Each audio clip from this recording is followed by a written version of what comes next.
Started my email.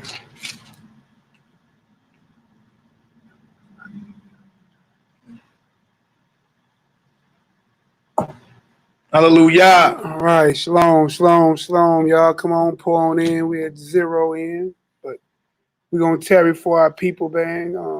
Talk about the... We had 0 in. Well, we got sound check. We're going to tarry. All right. We're going to tarry for our people. We'll go ahead and start sending this out. We're going to talk about the extermination of the Jews. Our first feast is upon us. It's going to be the Feast of Purim. We're going to go over the history in detail. And then, you know, give you a little hot topic at the end of this whole thing. You know what I'm saying? So, Shalom, what's going on, Dominique? Well, this ain't the first feast. It's just, you know. Well, yeah, you know, Passover is the first feast. Yeah. You know. So, Salakia, Yeah. stand corrected. That's what you need your brothers for. Keep you sharp. Never get mad at edification, man. That's what the whole thing's about. Correcting yourself, edifying each other, you know what I'm saying, and building and growing. So it's one thing we should never do is be mad when another brother is getting you tight, because you know how the enemy is just waiting in the cut, waiting to chop up your words and belittle you, you know what I'm saying? Get caught picking boogers on the screen, you know. Boy, picking boogers. Picking boogers. Hey, that Negro was all up in his nasal cavity. But don't get caught sucking your thumb on the mic, man. You know what I'm saying? So with a few little shout outs, let me go ahead and set this out to a couple of multimedia platforms. But yeah, man, how everybody doing this evening? Make sure y'all chop it up with each other as well.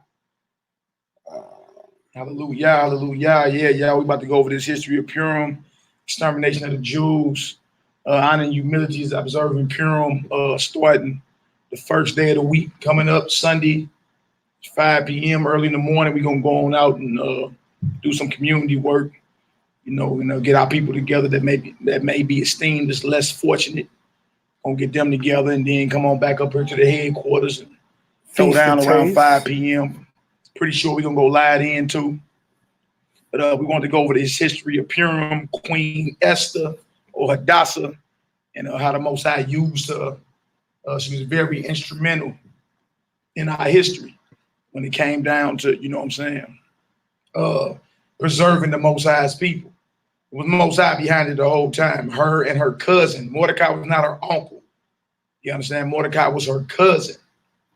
So both of them were very instrumental in sparing the Judeans of the captivity who had been taken away captive by Nebuchadnezzar. You feel me? And then once Babylon went down by the hands of the Persians, the Israelites under Cyrus, or the Judeans under Cyrus, were decreed to go back home and rebuild Jerusalem. But it was a lot of us that stayed back in captivity.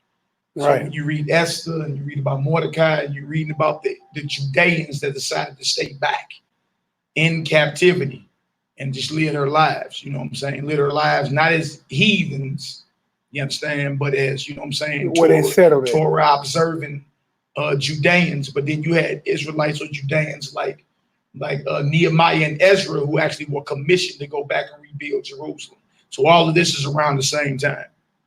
All right. You won't find this feast in Leviticus, the 23rd chapter, though. It's not in there. This history hadn't played out yet. It's just like you won't find the Feast of Dedication, you know what I'm saying, in Leviticus 23rd chapter. That history actually is after this history, because that's during the time of the Greek occupation. You understand? Because that history hadn't played out in our history yet. So these are the feasts that, because some people like, well, it's not in Leviticus 23, you understand, but a feast was ordained by the elders in Israel. You feel me? Thanking the Most High for delivering us from extermination. Show what happened, man. Had us ready for the gallows. Yeah, so we over at Honor Humility, we actually observe the Feast of Dedication, and we observe the Feast of Purim or Purim, which means lots. You know what I'm saying? Lots were being cast to determine certain things in the Old Testament and in the New Testament. They cast lots for the Messiah's garment. Peter and them cast lots to see who was going to take Judas' position within the 12 disciples. You feel me? So we're about to go over the history of Purim, It's not what you see them heathens doing over in Jerusalem, dressing up like it's Halloween or something. You feel me? We just gonna read the come up with book, all kind of stuff. and then at the end, y'all, we got a bit of a hot topic because you know how people get. Esther, she married a heathen king, so I can go marry Becky, the heathen queen. Nah. We're gonna read the editions of Esther in the Apocrypha, and you're gonna see this sister's mindset and where she was at. You feel me? And then ask yourself, could you really, because a lot of sisters figure that they are financially well off and stable in this so-called captivity. As it was set up to be. Yeah, but I mean, Esther was set up to be stable and and very financially fine. You did? But we're gonna trip off her actions today and see how does she carry herself. You understand? When her people was on the chopping block, did she act like, well, that's them, that's not me? Was it all about me? You know what I'm saying? That I've been telling. Like, I'm good, I'm stable, I got my paycheck coming in. I'm up in the castle. I got my career going. I'm solid. Yeah. Did she act like that? Like I got my career, I'm living my best life? Ooh. Was she like, oh, look, it's what it is? You understand? Who am I if my people are no good? This is the mindset Israel needs to be. That's why it's important in this hour that we come together. That's right. And then if there is pieces of us that broke, we try to mend it and fix it ASAP. In the words of my brother Malaki, hurry up. Hurry up and get her done. All right, y'all. We also, before we start, we're going to go ahead and petition the heavens. We got a few prayer requests that have come in. So we're going to pray. And we're going to pray against any strongholds.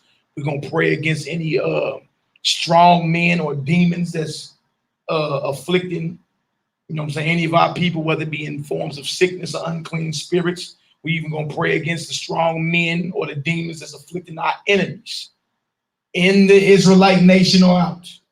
You understand? We attacking. We in attack mode now with these prayers. You understand? Binding and loosing. All right, so y'all climb on in. Y'all share this deal. Shalom to all in the chat. We're looking pretty good. We got about 50 in already. Yeah. Y'all share this across social media. We're going to read through this Esther. All right. I ain't going to lie to you. It's one of my favorite stories. I like how a sister didn't sell out even though the opportunity was there for her to. She stood with her God and her people. Her God and her who? People. So she never forsaked her own just because she had the bag. Because she was good living her best life. Because she had made her bag. Exactly. Let that mind be in all you sisters. You may be thinking, well, I'm good in Babylon right now. I make my 100K. I got my career popping. You understand? But that wasn't her sister. That wasn't her mindset. That sister, Hadassah or Esther, that wasn't her mindset. Her mindset was, look, if my people are all bad, I'm jacked up too. You understand? And I'm willing to put my life on the line. I'm willing to die if I got to bring awareness to the situation. That's right. You understand? To bring awareness to the situation. So let that mind be in all you sisters too, or even you men that think you well off and financial and stable here in America, but your people jacked up. Exactly, man. We are a nation. That's right. Just like we are a body, and no one member of no one body is good to itself. A hand by itself is no good. A foot by itself is no good. One eye by itself without its other members are no good, just as the body. That's right. Right. So we're a body of believers. Listen, our brother Malaki has a set of skills that's, conducive to the body. I have my own set. That's right. And y'all sisters have y'all set and other brothers have their sets. You know what I'm saying? All that supposed to come together collectively for the cohesiveness of Israel. Well, I like that word. Cohesiveness. What? Spell it. Cohesive. I like that word. One of the big words. I'm about to put that in my mental Rolodex. Shout out to everybody online, man. Love y'all in sincerity and truth, deed, truth. Told our Rabbi for all y'all prayers and all y'all support straight up. Hey, man, how y'all like Mally voice coming back? Hallelujah. Told our Rabbi for the prayers. All praises. Told out for the arms as well. You see, thank you, Cassie. I was right behind you. Look, me and Cassie put cohesiveness in the room. Yeah. Cohesiveness. That's all good. I'm going to have to add it to my mental Rolodex, brother. Yeah, it's man. all good, man. Hey, man, we ought to glue and hold each other together. Hallelujah. We are. We really are. Yeah, don't become a puffed up, esteemed Negro like that think you just, you don't need nobody else. You got to Because go. you made yours. Nah, man. You know what I'm saying? We all are members of Messiah's body. The Messiah has the supreme rulership, lordship. Cohesive lights. You know what I'm saying? Hallelujah. You know what I'm saying? All things are under his feet. Like y'all sound like y'all black power. No, we talking about Messiah power, because all authority and power be given unto him. You understand? And we flex our power in him because we are in him. We are seated with him in heavenly places. Right. So there ain't nothing you going through or nothing that's plaguing you that can't be bound and cast out and cast down and back broken and cast into a herd of swine. All right. It's all good. You know what I'm saying? We're going to go ahead and bring our people before the throne of the Almighty. Again, y'all, Passover, Pesach is coming up. We over here are doing it April 8th at evening. The information is in the description box. How you register, how you pay for your tickets. We ain't busting heads like $100 a head like some congregations out here doing. You know what I'm saying? We ain't doing none of that. You know what I'm saying? We actually are doing what we need to do. Judah Moshe, if you listening, man, we online, bro. I'm live. But we actually are doing what we need to do. We are not putting Israel up under the whip. You know what I'm saying? Just to throw a Passover. Now we coming together. You know what I'm saying? They call it the cost is in the food and in the building that we got to rent out. That's exactly what it is. That's it. And that's all we, you know what I'm saying? The money y'all putting forward going toward that so we can serve the Most High. You know what I'm saying? On his high holy day. Right. And listen, all y'all are invited, and understand what this is put out there too. Even if you don't have the money to cover the cost, we have not turned no one away from our doors. That's right. Right?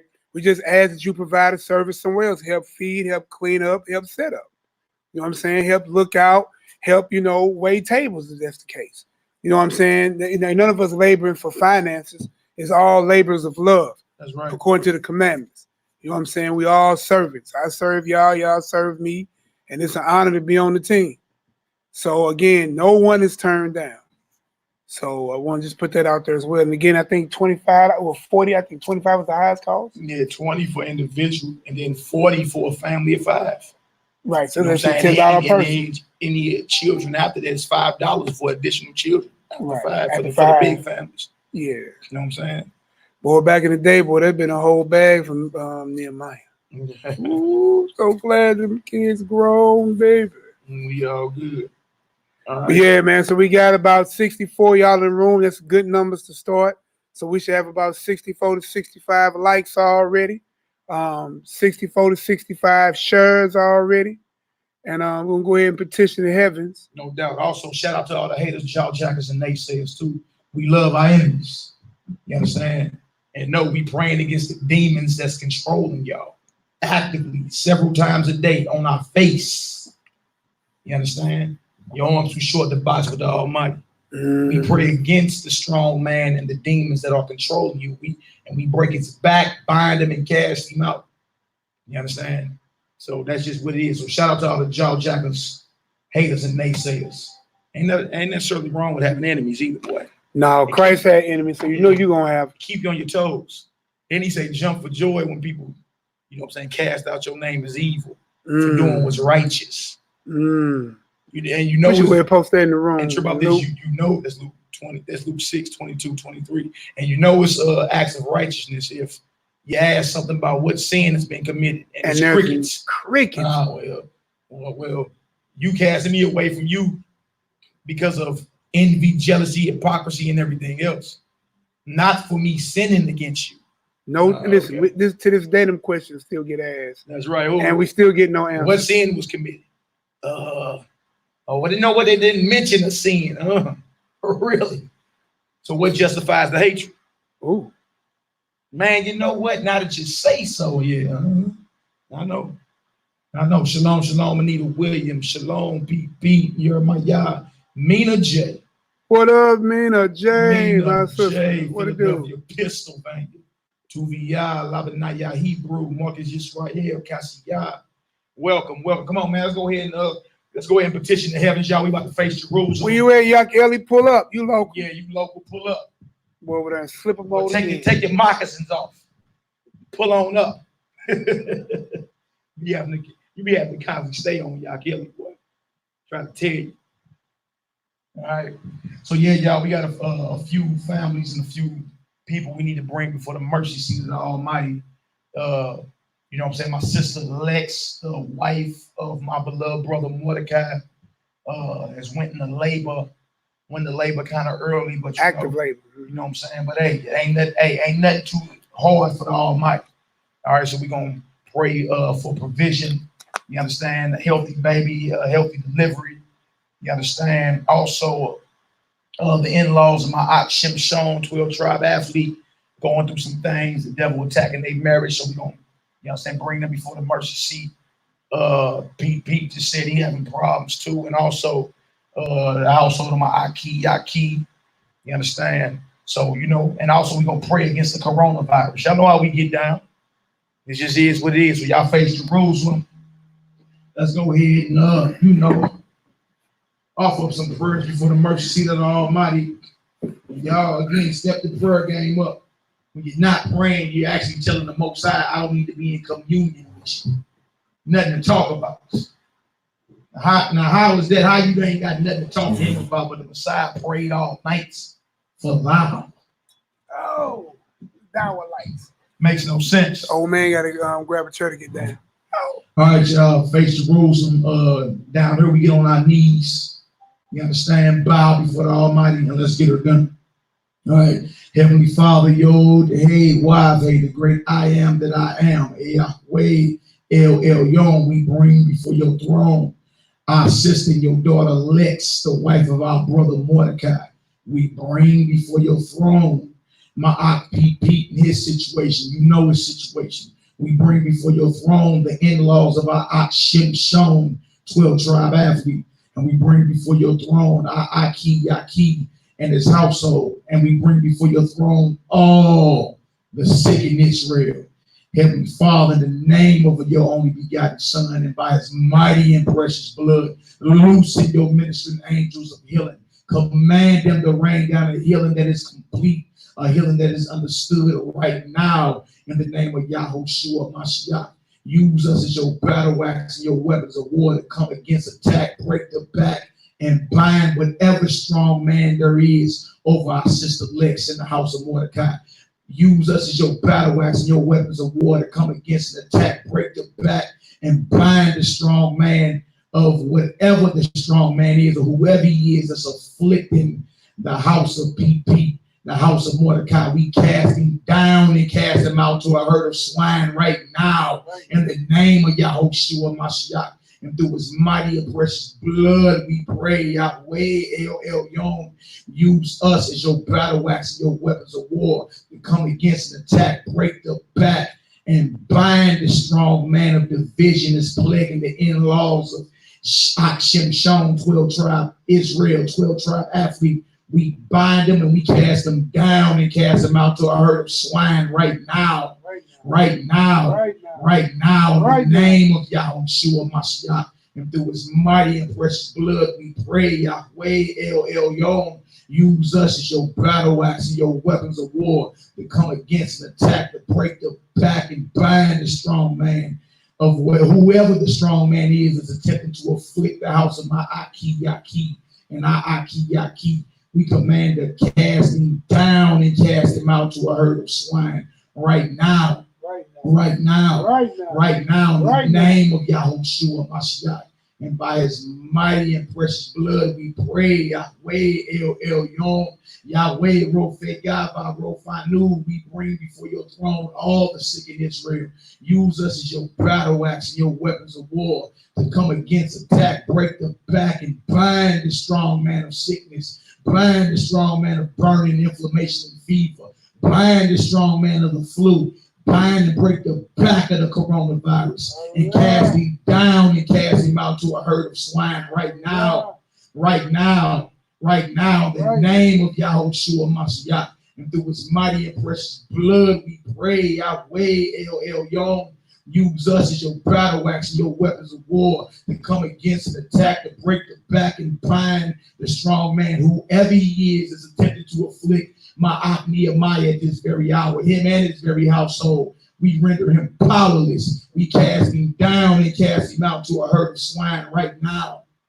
Right now, in the name of Yahushua Mashiach, and in his mighty and precious blood, we pray, Yahweh El Elyon. We bring before your throne even all of our enemies in this very hour, whether they be Israelites or whether they be Gentiles, whether they be foreigners or whether they be domestic. We bind them. Use us as your battle axe and your weapons of war to come against and attack, to break the back and bind the strong man of murder, hatred, hypocrisy, ego, pride, slander, tale-bearing. Render it powerless right now in the name of Yahushua Mashiach. We cast him down and cast him out to a herd of swine right now in the name of Yahushua Mashiach.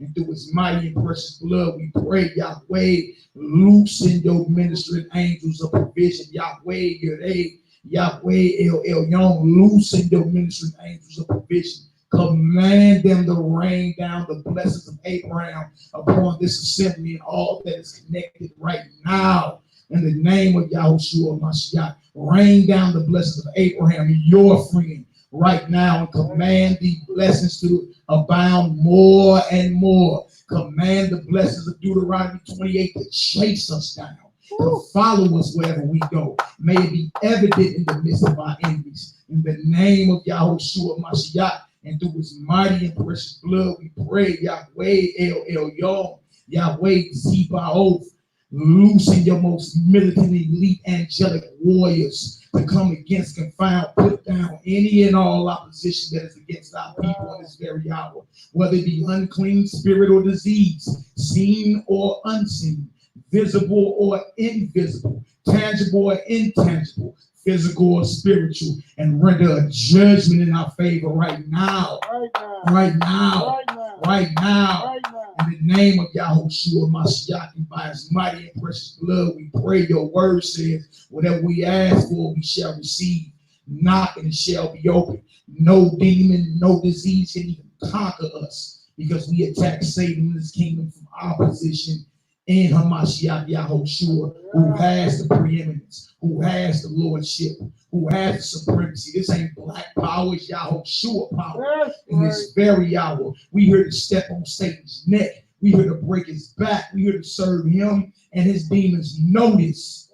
You understand that they have been cast down and defeated. You have no authority here in the minds of the Most High's people. You have no authority here within the body of the Most High's people. You have no jurisdiction amongst the spirit of the Most High's people. Heavenly Father, restore our fragmented minds, our subconscious mind, our unconscious mind back into its original and proper position, that we may one day rule this earth in righteousness. That we may rule this earth under Hamashiach Yahushua, our beloved Son, who's currently sitting at that right hand.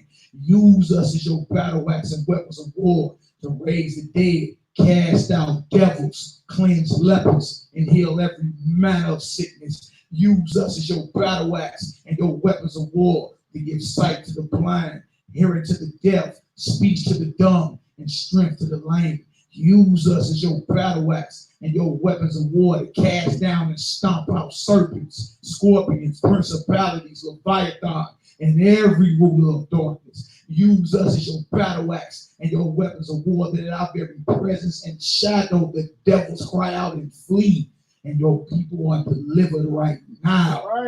Right now, in the name of Yahushua Mashiach. I cover honor and humility with the blood of Yahushua Mashiach. I cover the leaders in Israel with the blood of Yahushua Mashiach.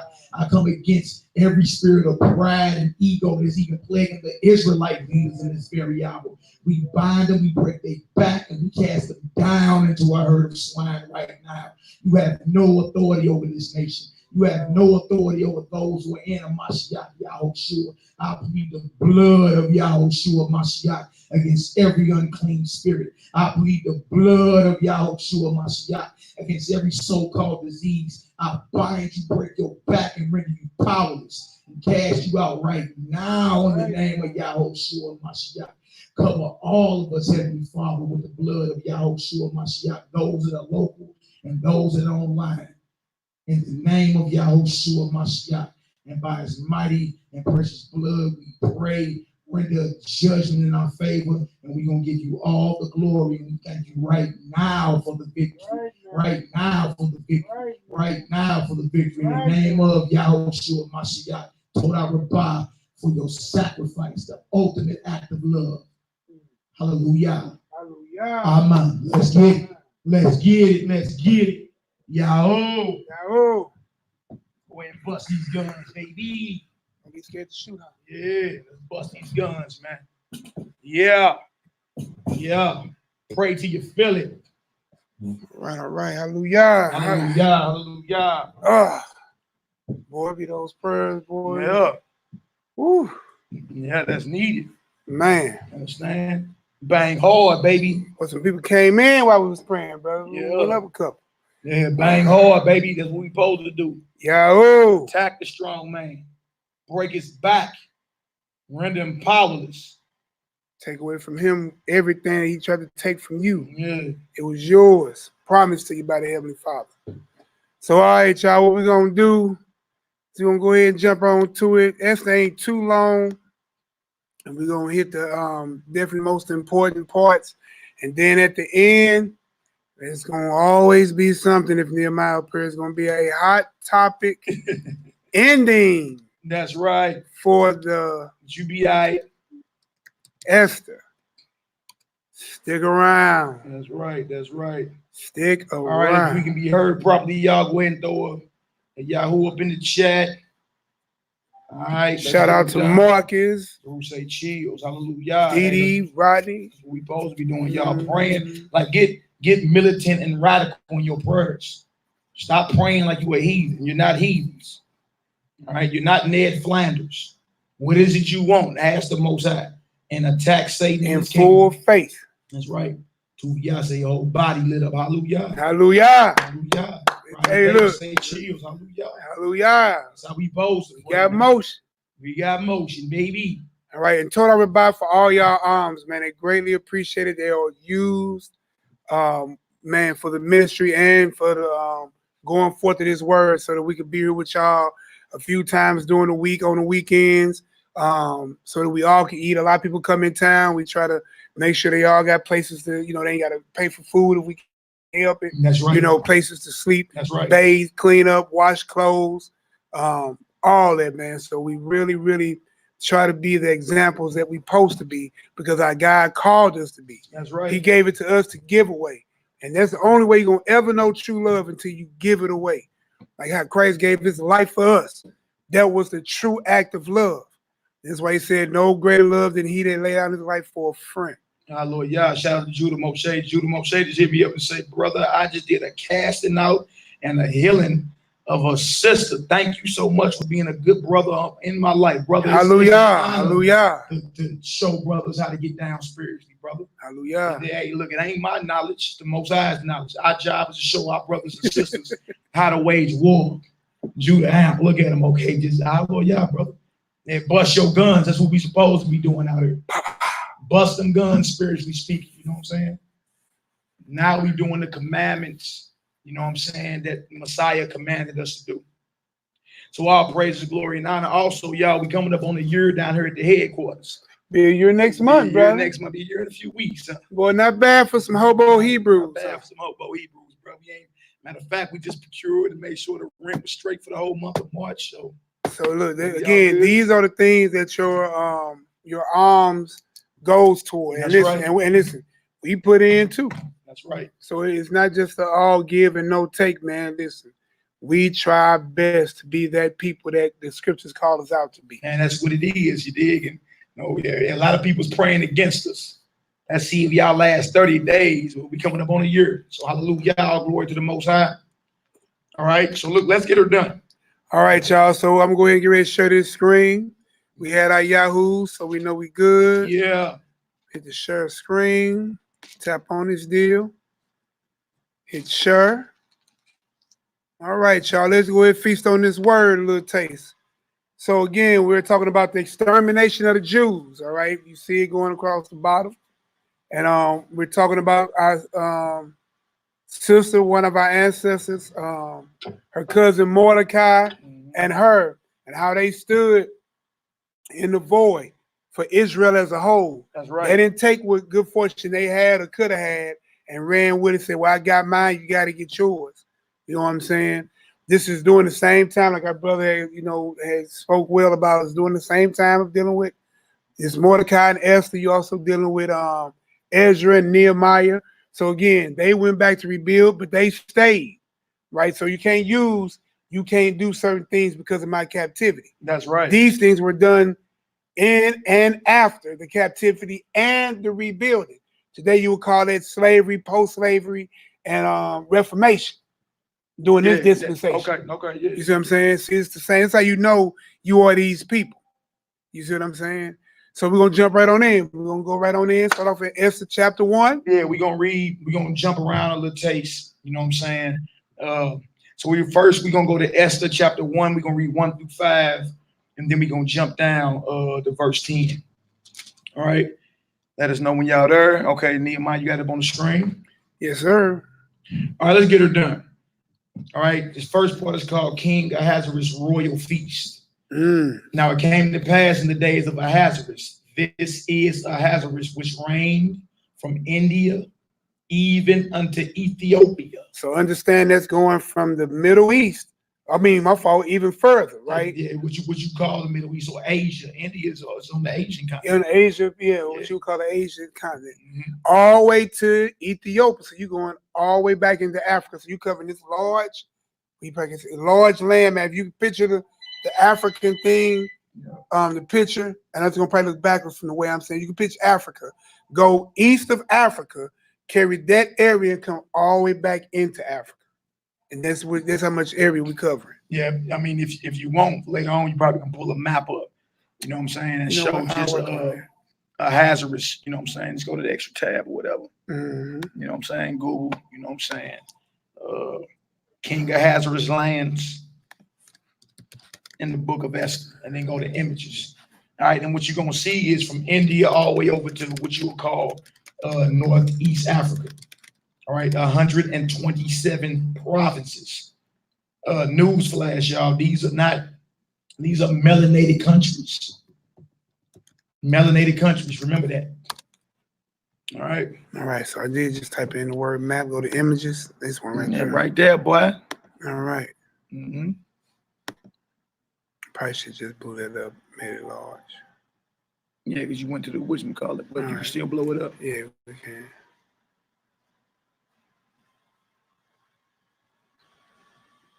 All right. Right there, everything in the inland, way over to Ethiopia. So if y'all know anything about the landmass over here dealing with this, so you're dealing with, remember, Israel is kind of like what you would call the crown of Africa. So over here where you see Egypt is, you up in northern Africa, down in Persian Empire doing 539 to 333 BC.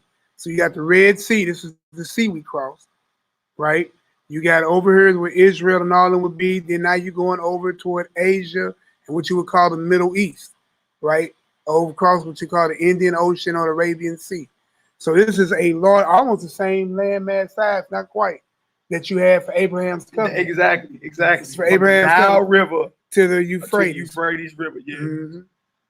So just to give you an idea, and then mind you, if you go north directly above Africa, you'll be starting to head into the European countries like where you're Rome and all that is as well. So just to give you some context of how large of land that we're dealing with and how many Israelites were scattered in these lands. So understand when Israel left from over here in these areas, guess what? And notice how they call it, Babylon. That's right. See right here? My finger going across it on the screen, Babylon. Some of my people went back to Israel. See right here, this is where Jerusalem is. You see, it's got it named right here. But some of our people stayed over here. All right? And this is where Esther and Mordecai was going to stay at. And this is where Ezra and Nehemiah came back to. All right? So Nehemiah, Ezra, and them came back here to rebuild. Right? And that hot topic going to be touched upon. And then we'll see how Esther and Mordecai and them fared when they stayed behind. All right, showing that Israel was still scattered in different provinces, even post-slavery or post-oppression, if you want to call it that. All right, so we're going to go back to the book of Esther, And we're going to read that verse 1. So now you got a picture of it while Mally reading it. That's right. I'll go ahead and go back to the picture. Geography is very important when dealing with the Bible. You know what I'm saying? Most of our people, you ask them where Afghanistan is, they don't think somewhere in Mississippi. You understand? Geography is very important. All right. Esther chapter 1, verse 1. Now it came to pass in the days of Ahasuerus. This is Ahasuerus, which reigned from India even unto Ethiopia, over 127 provinces. Woo. Straight up. Verse 2. That in those days when the king Ahasuerus sat on the throne of his kingdom, which was in Shushan the palace. Hold on, Gray. We just saw Shushan. So it was all up in this area over here. Right there. Yep, Susa. Yeah. Yep, that's what I'm saying. All in this area right here. All right, go ahead. Which was in Shushan the palace. In the 3rd year of his reign, he made a feast unto all his princes and his servants, the power of Persia and Media, Ooh. the nobles and princes of the provinces being before him. Y'all, this is ancient Iran today. You know, Iran was ancient Persia. Hold on, we'll pull it up. Yep, ancient Iran, or what you know as Iran, there was ancient Persia and Media. You understand? Which is all those different border states that border them to the east, to the north, and to the east. Which just so happened to be Iran is backed by Russia to this very day. All right, so they were an ancient empire, and they will rise back up according to the prophecy in Isaiah 13, Jeremiah chapter 50, Jeremiah chapter 51. Many other scriptures. All right, verse 4. Somebody at the door. Yeah, we're going right here. Verse 4. When he this showed, guy, this is a good one too. While you're reading it, kind of see why I go get this door. okay. Verse 4. When he showed the riches of his glorious kingdom and the honor of his excellent majesty many days, even 180 days. So look, he had him a feast for 180 days. Strip off that. 180 days he had a feast. He did shalom. What's the word? What's the word, Hebrew? How you be? What's going on, young prince? How you doing? You all good? We online rapping with our people about Purim. We in the book of Esther chapter 1. Book of Esther chapter 1. I'm going to start back over the 4th verse. How y'all doing today? All good? Oh, boy, I'm loving that chain, bro. Yeah, Lord, yeah. Hebrews know they be looking good, bro. Oh, yeah. Oh, yeah, we need to talk. Have to put order in, you know. All right, Esther chapter 1. All right, we're going to start again in verse 4. It says, when he showed the riches of his glorious kingdom and the honor of his excellent majesty many days, even 180 days. So 180 days. 180 days he held a feast, which is what? 6 months? It was 3. That's a half a year. What you would know today? They was partying. You understand? All right, verse 5. And when these days were expired, the king made a feast unto all the people that were present in Shushan the palace, both unto great and small, 7 days in the court of the garden of the king's palace. So when he was done with that, he went an extra week. Like 6 months ain't enough. He went an extra week after that. All right. All right, we're gonna jump down to verse 9. All right. Also, Vashti the queen made a feast for the women in the royal house, which belonged to King Ahasuerus.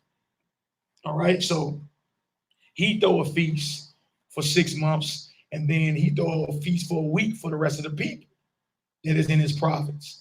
And then his wife, or the queen at the time, she throws a feast strictly for the women. Strictly for the women. You got something you want to say? No, that was it. You already hit it, because understand what was going on is that who feasts for 6 months? They conquering. So they celebrating their victories. You know, to the conquerors go who? The spoils, shit. See what I'm saying? Let's go ahead and deep more into this history. I don't want to draw it out with ad-libs too long. Yeah, verse 10, on the 7th day, when the heart of the king was merry with wine, feeling good, right?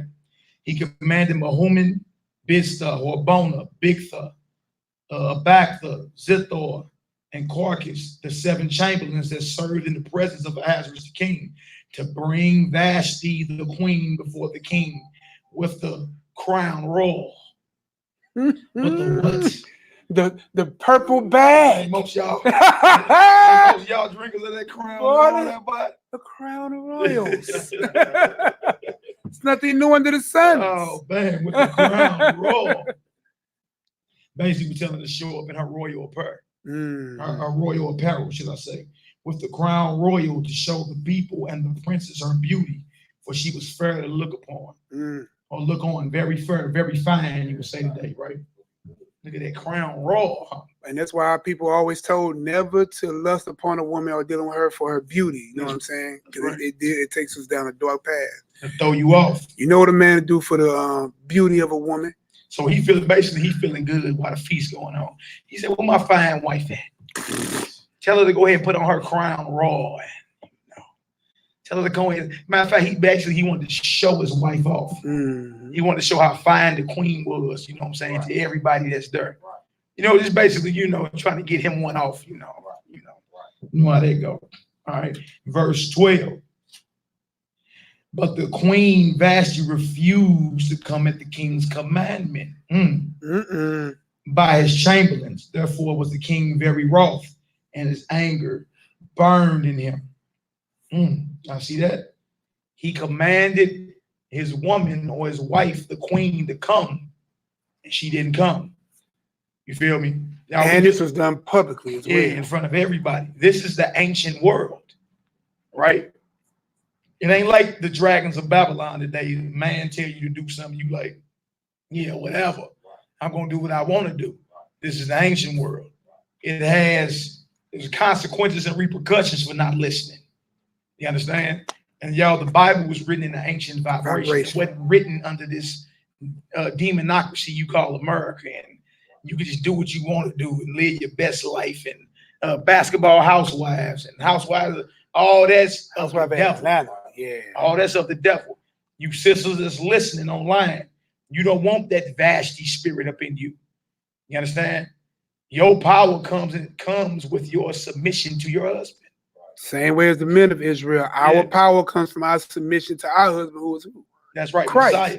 And Christ's power comes from his submission to who? His father. His father. Everything comes into order. Like, what makes you think you can do what you want to do? You feel me? Nothing in life operates like that. You can't drive as fast as you want to. You understand? You can't show up to work when you want to. You can't go to school and do what you want to. There's nothing you can do in life you can do. I just want to do me and do what I want to do. And then when you get to what you call the truth, now it's like you think you got free rights and right. Now it don't work like that. You understand? A woman is under order just like a man is under order. All right? Now watch this. We're going to jump down to verse 15. All right, this is the Queen Vashti's punishment for not listening. What shall we do unto the Queen Vashti according to law? Because she have not performed the commandment of King Ahasuerus by the chamberlains. They like, look, we about to have to draw up some law and legislation like they do today on Capitol Hill in DC, don't they? They draw up law, legislation. Her act of defiance caused a Persian Senate, the open court session to take place. What we gonna do? We need to draw some law against her because she openly rebelled against the king. This caused law to be made. And look, you see that today because listen, when I was sitting here talking about this earlier, right? So if you paying attention to Missouri, what's going on? Yeah. They're actually now, if you look at KSDK, which is Channel 5 here, they went on record today talking about that they're just putting in a bill by the House of Representatives to try to take away the marriage license and make domestic contracts. This for the purpose of what?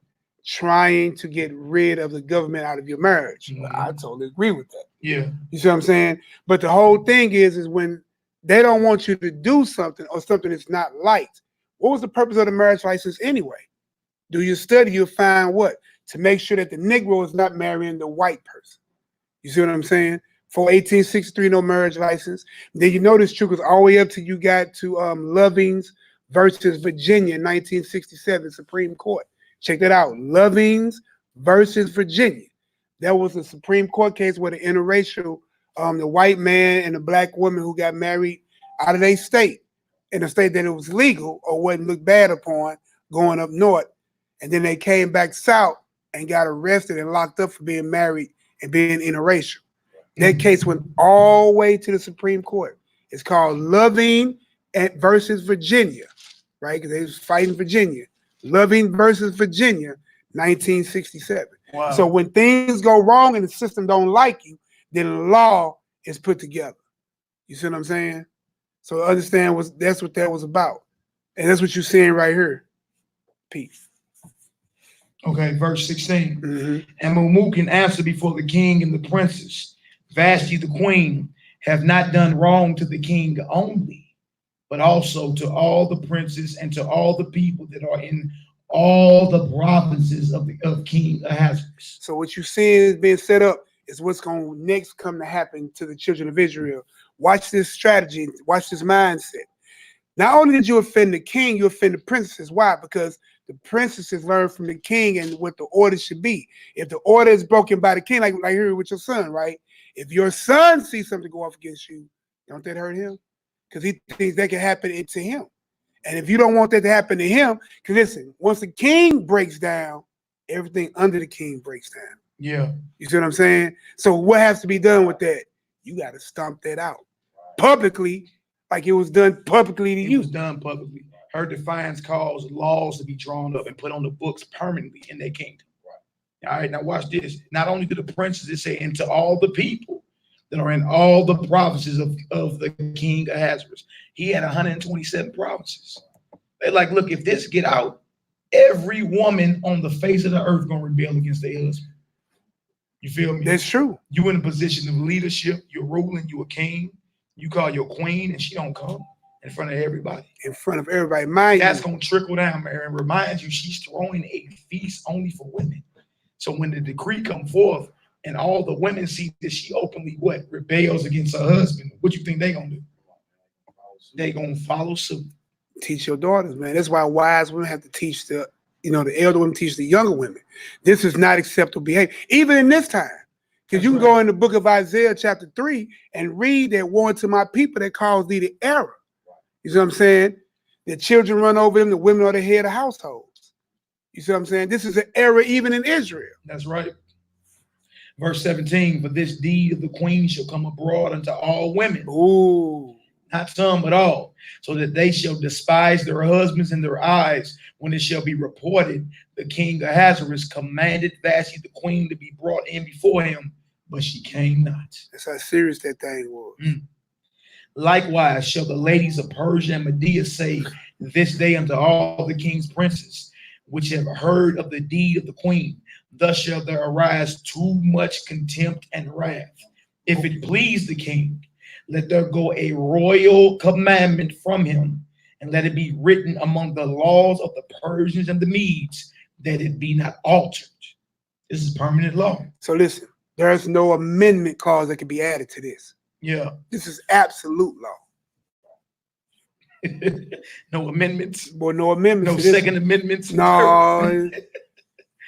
That Vashti come no more.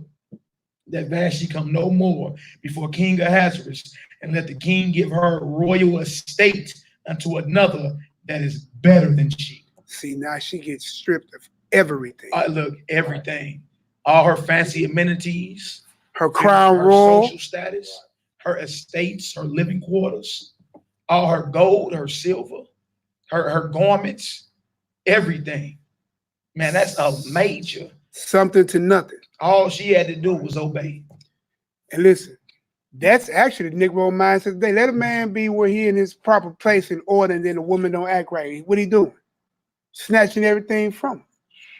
Man, you know what I mean? But listen, look at the error. The flip side is what they trying to prevent. Because what about all these men who ain't on their feet and they women up top? You be all be singing Beyonce, radio be on. You must don't know about me. You must don't know about me. I have another you in a minute. Matter of fact, he'll be here in a minute. Yeah, that's baby. Boy, that caused so much rebellion when that came out. Boy, I remember, man, when that came out, boy, if you was on the club scene then, you witnessed a whole club of women.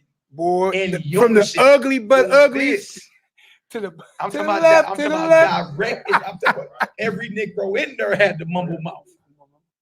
Man, that was crazy, boy. You talking about feminism at its finest. All right, now watch this. Notice it says one that is better than she. You feel me? Because what? The one that is better than she is one that's not rebelling, but what? Obedient. And an obedient, submissive woman is better than a dragon of Babylon any day. Any day. Any day. America has fooled majority of these women. They have taken on the Vashti spirit or the Jezebel spirit. Or the Jezebel spirit. And now watch this. And when the king's decree which he shall make shall be published. That means made public. I mean, hey, newspapers, CNN, posters. Yeah, throughout all his empire, for it is great. All the wives shall give to their husbands honor, both to great and small. No matter what he is. No matter if he's a rich brother or not. He still deserves honor. Trip off that. 21. And the saying pleased the king and the princes, and the king did according to the word of Memucan. For he sent letters into all the king's provinces, and to every province according to the writing thereof, and to every people after their language, that every man should bear rule, that every man should bear rule in his own house. Yes, that's law. That's even a law of the Persians. And that it should be published according to the language of every people. So all your different people that live in all those different lands and all those different languages, that's right, tongues, got it in where they can understand. Same thing when you saw Christ crucified, the languages, you see what I'm saying? Same thing with Acts chapter 2. Yeah. Every Israelite from every heaven, every nation under the heavens came to keep the feast. Everybody didn't speak the same language no more because why? We've been dispersed. We all in the diaspora. You know what I'm saying? Like we don't speak Hebrew like we used to no more. So everything was made to a language where you can understand. See, that's how you know the Most High ain't never gonna be mocked. You say, well, I didn't understand what he was saying. No, you won't get that off. No, you'll never be able to get that off. So if y'all understand what's being said thus far in the chat, if y'all understand, all of this is leading up to a Hebrew queen being selected. You know what I'm saying? If you understand what is being said and the plot that's being laid down, go ahead and throw a Yahoo up in the chat. Because what you just saw was a mindset. Love and commandments of the Most High. Absolutely. Absolutely. Absolutely. But you look, you'll see even in this hour, because that Babylonian mindset is still there. The men that are physically abusive and domestically abusive get more honor than the brothers who are straight up men of the Most High ain't even into all that.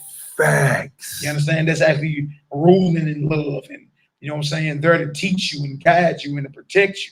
The men that go gorilla and whoop the wig off your head get more honor and respect. Facts. And that ain't out there for you men to do that because that's weak. Don't be out here whooping the wig off your woman, man. That's weak. And definitely don't do it around us. Don't let us see it. Man, look, you're going to get we'll wig up. Back. You get wig back. I live boy, nephew, You understand? That's right. But you know what I'm saying? That those things are going on. You dig? And it's crazy because the man that's more eat the cake anime, a Night Turner Negro. He loved the brother that's, there to straight, you know what I'm saying, sacrifice whatever he need to make sure you good. He looked at like, him downstairs. Him, Mister. All right, he bro. Noodleback. Him ain't even getting the name no more. Yeah, old Noodleback Negro. And then for the next Tupac. Oh, man. The next bad boy. All right, y'all. We're going into chapter 2. We're going to read 1 through 7, then we're going to jump down to 12. All right, I'm glad y'all understand. But even in the law of the Persians, every man should bear rule in his own house. And whether he's great or small, he is to be honored by his wife. Hallelujah. All right. Hallelujah. That's what it is. All right, Esther chapter 2. Yes, I'm gonna say that. No, that's it, bro. Okay, I'm enjoying it already. I know where it's going. Yeah, you see how it's building up. Yeah. See how it's building up. All right. Esther chapter 2, verse 1. After these things, when the wrath of King Ahasuerus was appeased, he remembered Vashti. That happened all the time. You get into it, a little taste. But you got to stand on your square. You got to. But once that anger seeps out, then you be thinking, man, I miss my baby mama. Oh, no, man. Why she had to go off like that, right? Why she had to go off like that. And what she had done and what was decreed against her. Then said the king's servants that ministered unto him, let there be fair young virgins sought for the king, and let the king appoint officers in all the provinces of his kingdom, that they may gather together all the fair young virgins unto Shushan the palace, to the house of the women, unto the custody of HAGGI, the king's chamberlain, keeper of the women. There it is. And let their things for purification be given them. So now he's setting the stage. Listen, we're going to get you out of this rut you in, right? We're going to get that Vashti off your mind. Yeah. So we're going to gather all the virgins from the provinces, bring them, because see, there's a thing, listen, purification. Right now, same thing, we had the war clause in Israel, cut the hair, clip the nails, you know what I'm saying, 30 days or more. You know, that was kind of a purification type. You can't give you a mindset to get that ready for what the king can go deal with. You see what I'm saying? So, and this is how, that's why even most kings had eunuchs that guard their... Those chamberlains were eunuchs. Yeah. Because he didn't even want you to get tempted into, you know what I'm saying? To knocking off his... deflowering his virgin. Those chamberlains were eunuchs. Yeah. And look, that was considered a high spot in society. But you had to get rid of, you had to be castrated. You had to be castrated. Nah, I'm good. I ain't watching your chicks. Watch your own chicks. No, I'm good. All right. Things for purification. Oh, whoa. Go ahead. Hot topic. All the women was living together in one house. Next. Keep going. Yeah. I know it don't always work. On the other side, though, you know, this is Shushan the palace. You know, the palace. Yeah, this was with many rooms. This was the Peabody Projects, brother. I mean, you can own the building. Hey, make it the Carter, brother. What you mean? Hold on. That's near my building right there. That's right. That's right. This wasn't the one unit in the Peabody Projects downtown St. Louis, brother. This boy said, boy, you be mad as hell, boy. You be mad as a bug, boy. Well, you can't even walk to the bathroom. Everybody be mad. Roaches will leave. I'm tired. It's tight. It's too tight. Then roaches leave. One bathroom, one tub. One look 9 by 7. Not even a 10 by 12. 9 by 7. 1,000 square feet in that sucker, boy. You done 700 square feet. That sucker's small. And it's 3 stories. Small. Small. Well, even a short nigga can touch his head on the ceiling. Oh, man. All right. Here it says, okay, and let the things for purification be given them, verse 4. And let the maiden which pleaseth the king be queen in place of or instead of Vashti. And the thing pleased the king, and he did so. Now in Shushan the palace, there was a certain Judean or Jew, whose name was Mordecai, the son of Jair, the son of Shimei, the son of Kish, of Benjamin. So stop. Quick quiz. In the text, what was Mordecai? What tribe did Mordecai come from?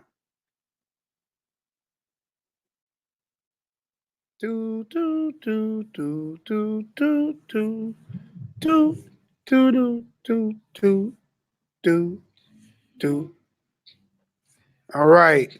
I'll let the text go ahead and flow. All right. Solomon got it. Let's get it. That's right. Benjamin. Benjamin, all right? This boy said Levi. Only Israel, y'all.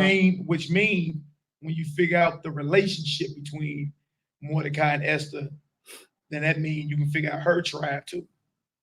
Now, mind you, he's ruling over 127 provinces, and over 95% of them, you understand, melanated. You talking about India? The Indians to this day with the red dots on their forehead, they darker than anybody up in this room.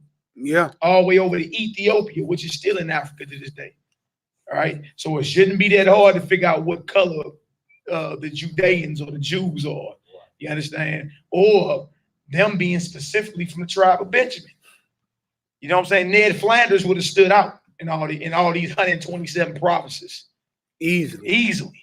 Bart Simpson would have stood out. It's like Ned Flanders running into Egypt to hide. Also, Jeremiah, Jude, I'm just messing with you. Hey, brother, this is a place of learning. So, man, you know, hey, we can have fun with each other, but hey, ain't nobody gonna get tight on you. You say hello. I'm still trying to learn. No, you all good, brother. You're all good, man. You're all good. Welcome home. All right, now watch this. All right, so they are Benjamites who have been carried away from Jerusalem with the captivity which had been carried away with Jeconiah, king of Judah, whom Nebuchadnezzar, the king of Babylon, had carried away. All right, trivia question. Who was Jeconiah? What famous man in the New Testament came out of the bloodline of Jeconiah? That's probably too hard for most folks. Oh, okay. That's Joseph, the husband of Mary. He was that who go back to Jeconiah and all them who go back to King Solomon. All right. Now watch this. It says right here, and he brought up Hadassah, that is Esther, his uncle's daughter. So Mordecai is not Esther's uncle. He's her what? Cousin. Yeah, if it was his uncle. If that's your uncle's daughter, that's your cousin. That's your cousin.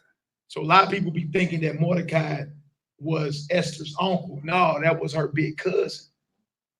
That was her cousin. All right. And understand, say again, you know you these people, right? Because 1 minute, hey, somebody's name is Jay, but what's your nickname? Nehemiah. Yeah, no doubt. You see what I'm saying? We always had surnames, especially during the captivities. Go ahead. That's right. And he brought up Hadassah, that is Esther, his uncle's daughter, for she had neither father nor mother, and the maid was fair and beautiful, whom Mordecai, when her father and mother were dead, took for his own daughter. So it was big cuz. So that means Esther's from the tribe of Benjamin too. Think about because they brothers. Yeah, I'm saying that's his uncle's daughter, right? So his uncle and his father are brothers, right? Which means, okay, so if Mordecai is a Benjamite, that means his father is a Benjamite. That means his father's brother is a Benjamite, his uncle, which had a daughter named Esther or Hadassah, which makes her a Benjamite. You understand? So, Queen, you're reading about Benjamite history, Israelite history, but specifically from the tribe of Benjamin, the southern kingdom of Israel. Benjamin, Judah, and Levi. All right. Who we all know, if you do a little history, are dark-skinned folk. You understand? With woolly hair. Because listen, wasn't Paul likened to an Ethiopian? That's right. Ain't Paul a Benjamite? That's right. Ooh, good point. Niger? Yeah. Yeah.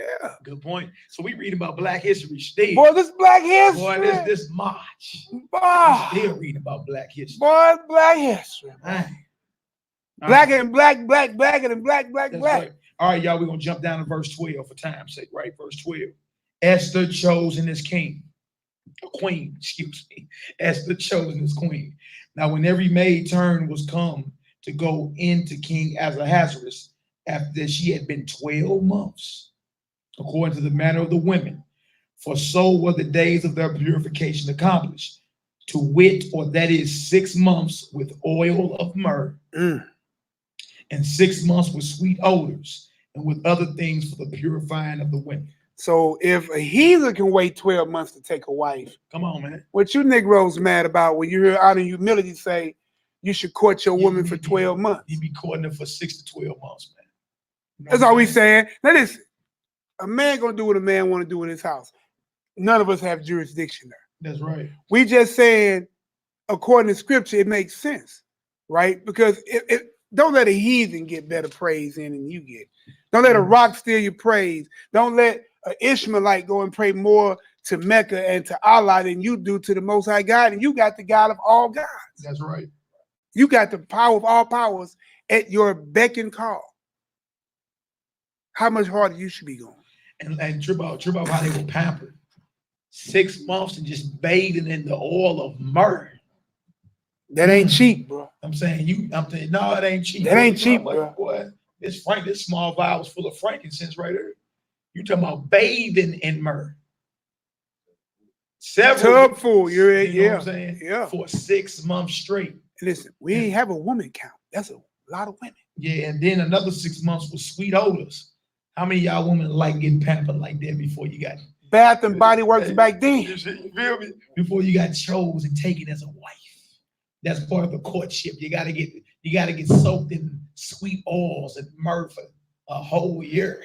Didi told me I'm about to fill up my tub now. Didi told me she about to fill up her tub now. Yeah. Our sister crazy. Y'all heard that? So that's where we get that from. Like, man, look, at least wait 6 months to a year. Like, you know what I'm saying? Get to know the sister. You understand? Get yourself, y'all get to know each other. Because look, even the king who had all the glory, he could have took whatever concubine or That woman he day. want. You did, but at least they had something in order to where they would let the women purify for a whole year. In oils of myrrh for 6 months and other oils of just sweet odors. Can you imagine how good these women smell? But Proverbs 7, Boy, after a year. Well, you already know us as men love that good smelling, boy. It do something to you. You be like, whoa, what is, you be asking, hey, what is that you be got on? nippling on the ears and then biting on the neck. The woman be fronting like, you know, that's just how I smell. Stop fronting. Stop fronting. You got something rubbed on that. I don't know what's going on. You ain't smell like natural juices and berries.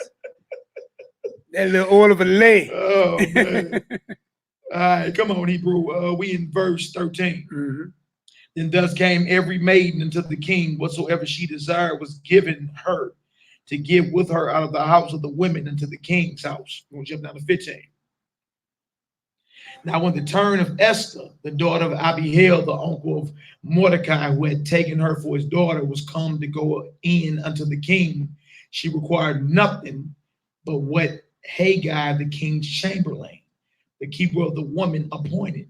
And Esther obtained favor in the sight of all them that looked upon her. She was a fine Benjamite, man. Fine Israelite. And to this day, I know her daddy name. Abihail, right? And look, and to this day, there ain't a woman on the planet that can compare to the daughters of Zion. No. Think about it. No. There ain't a woman, there ain't a nation of women on this planet that can even compare to the daughters of Zion. And the crazy part about it is this. The daughters of Zion ain't even exalted how they was back in the ancient times. They in a lower state now. You feel me? Drinking fluoridated water and living in the ghetto and eating food stamp food and they still outshine the women of the other nations. That's right. Can you imagine, you understand, when she gets put back into her proper order and her proper position? Boy. Hey, look. How about some of you Israelite daughters can testify even in the chat, right? Yeah. When you was out here in the world doing what you did, you know, I know a few of y'all personally. Do what y'all did was, you know, out clubbing, drinking. I know a few of y'all here. Yeah. Listen, but when you put that head wrap on and that long dress and them fringes, boy, your stock went through the roof. Yeah. Roof. Boy, you became the Michael Jordan of females then. That's right. You sisters should be challenging each other. You understand? To be virtuous, to put back on your ancient apparel, ancient, and go by your ancient customs, and better off or more important, being that ancient spirit of a daughter of Zion. Don't be a dragon with a head wrap. That ain't no good. You just look like you Israel, but really your spirit is still that of Babylon. Still carnal. You know what I'm saying? Like for real. And this is the big up the sisters. You understand? Like when they are in their proper capacity, you understand? Ain't nothing like ain't nothing more powerful, more beautiful. You understand? A man that killed the world 100 times over to make sure you good, to make sure you protected. You understand? But y'all got to come on home now. Like quit thinking you can wait to the last minute like the thief on the cross to get it right. Most I ain't dealing with that. You know, he done raised up teachers in this hour to tell you, like, look, this is what you need to be doing in this very hour. And in y'all position, y'all, that's where y'all power is at. Your power ain't in being a dragon of Babylon. No.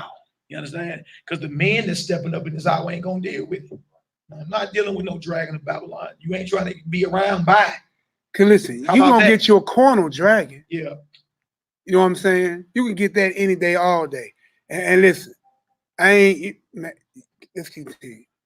All right, where we at? 16. Verse 16. So Esther was taken unto King Ahasuerus into his house, royal in the 10th month, which is the month of Tebeth, in the 7th year of his reign. And the king loved Esther above all the women. Ooh. Above all the women. Well, love that Benjamite Israelite. Above all the women. As the ones of his nation and the other nations. Yeah. And she obtained grace and favor in his sight more than all the virgins. Ooh. So that he set the royal crown upon her head and made her queen instead of Vashti. See that, y'all? Virtuous, beautiful, you know what I'm talking about? And was made above all. Listen, now, not being corner, but you know what I'm saying? Listen, you know, we all love that new. This is better than all that new. what Esther had, Hadassah. It was something even flowing out her pores, being her spirit too. Remember, because they all virgins. He ain't even, you know what I'm saying, got physical as of yet. It's just flowing You know from what I'm saying? Just when the Most High's favors upon you, you understand? You just attract what it is. It's just His grace is poured upon you. You understand? On top of that, it don't hurt that she physically fine as well. You know what I'm saying? That don't hurt at all. Disclaimer. It don't hurt if she look good. Yeah, you don't want no walrus. You know what I'm saying? All right, verse 18. Then the king made a great feast unto all his princes and his servants, even Esther's feast. And he made a release to the provinces and gave gifts according to the state of the king. All right, we'll jump down to verse 21. Mordecai saves the king's life. Now check this out. Now, any other time, now listen, now remember we're using today and then of the old world. Any other time, this woman got everything she could want. She got the bag, the king, the gifts, the cars, the palace. She got favor above all. She know her boo-boo don't stink. You see what I'm saying? Right. But she never dropped the bomb when it came to dealing with her people. Never. Today, make sure that mindset ain't in you sisters or you men. You understand? Because you got an elevated status in Babylon. And you figure, well, this is my career, I'm doing good, and you stop caring about the condition of your people. Yes, right? yes. Hadassah never forgot her God or her people. Never. And even though she living up in a palace with a heathen king, preferred above all the women, right? And for y'all that's on the interracial madness, we gonna drop a bomb later on when we get into the editions of Esther. That's some people say, well, you know, because see, she was a Hebrew sister and she married a heathen king. You feel me? Wait for it. We're going to get into the editions of Esther later on. You feel me? And it's going to, boy, drop a spiritual bomb. Spiritual nuke. Like, dang. And then check this out. And we know that this understanding was in Esther. But Nehemiah, how you know that? Because remember, she's a Benjamite. So this we've been established. So we got to go all the way back to Dinah or Dinah, right? And go back to the Shechemites. We knew then that we weren't supposed to be mixing. And that was just with the pure 12 only. You know what I'm saying? They ain't dropped no babies yet. It was just 12 sons, right? And the sister. No doubt. And we knew then. How much more did we know over time with that testimony within our history, huh? Killing off that whole city. No doubt. For taking our sister the way they did. So we grew up with this knowledge, and you're going to see this. I want you to remember all what I'm saying. And look, and just for a disclaimer over here at Honor and Humility, we do not promote or condone interracial marriages. We don't. It's confusion. I mean, I can't raise my children with that understanding. You understand? Certain situations was done in the scriptures. I mean, you can't deny that, but it is on the record as whoredom. In the scripture, it calls it whoredom. And no whoredom would make it into the what? Kingdom. Into the kingdom. Also, you got Deuteronomy 7. Don't give your sons and daughters over to them. It's just what it is. So some people try to use certain loopholes and be like, but look, we gonna keep it simple and righteous over here. We do not condone none of that. You understand? We don't at all. We don't teach that as no assembly. Like, you know what I'm saying? Dang, brother, you ain't strong enough to really, you know, tame a sister. So, man, if I was you, I go give me a Becky. Or I go give me a Mean Lee. No. You know what I'm saying? No, we gonna train you up so you learn how to, you know what I'm saying? Handle that daughter. And rule righteously. We ain't giving up on our daughters just because they got that, you know, stigma of running their mouths. Our job is to train them up and get them together. But we'll never abandon the daughters of Zion just because what? Because what, they running their mouth? No, we gonna get that mouth together. You know what I'm saying? Spiritually speaking. We gonna get it together. And guess what? You're gonna start seeing more and more beautiful unions of Israelites out there. We don't condone on this channel the race mixing. And because you ain't strong enough as of yet, you understand, to tame the sister. Hey, brother. You'll never hear say, brother, if I was you, man, I'd go give me a heathen. Man, please. No one has ever got that advice from me. You done lost your mind. We don't condone none of that. You know what I'm saying? So I just wanted to put that out there for anybody new that's listening. You know what I'm saying? We don't condone it, and we gonna show the scriptures later on It's called whoredom. When you get to the book of Tobit, Deuteronomy 7 tell you ain't supposed to be doing it as well. And in the book of Nehemiah, it says Solomon sinned by doing that. Called it a grievous sin. evil. You know what I'm saying? So how about we caution on the side of obeying and being obedient, not looking for other instances in the scriptures where it happened. You feel me? And it was deemed okay. Scripture also tell you in time past, the Most High winked at ignorance, but he commands every man everywhere to repent now.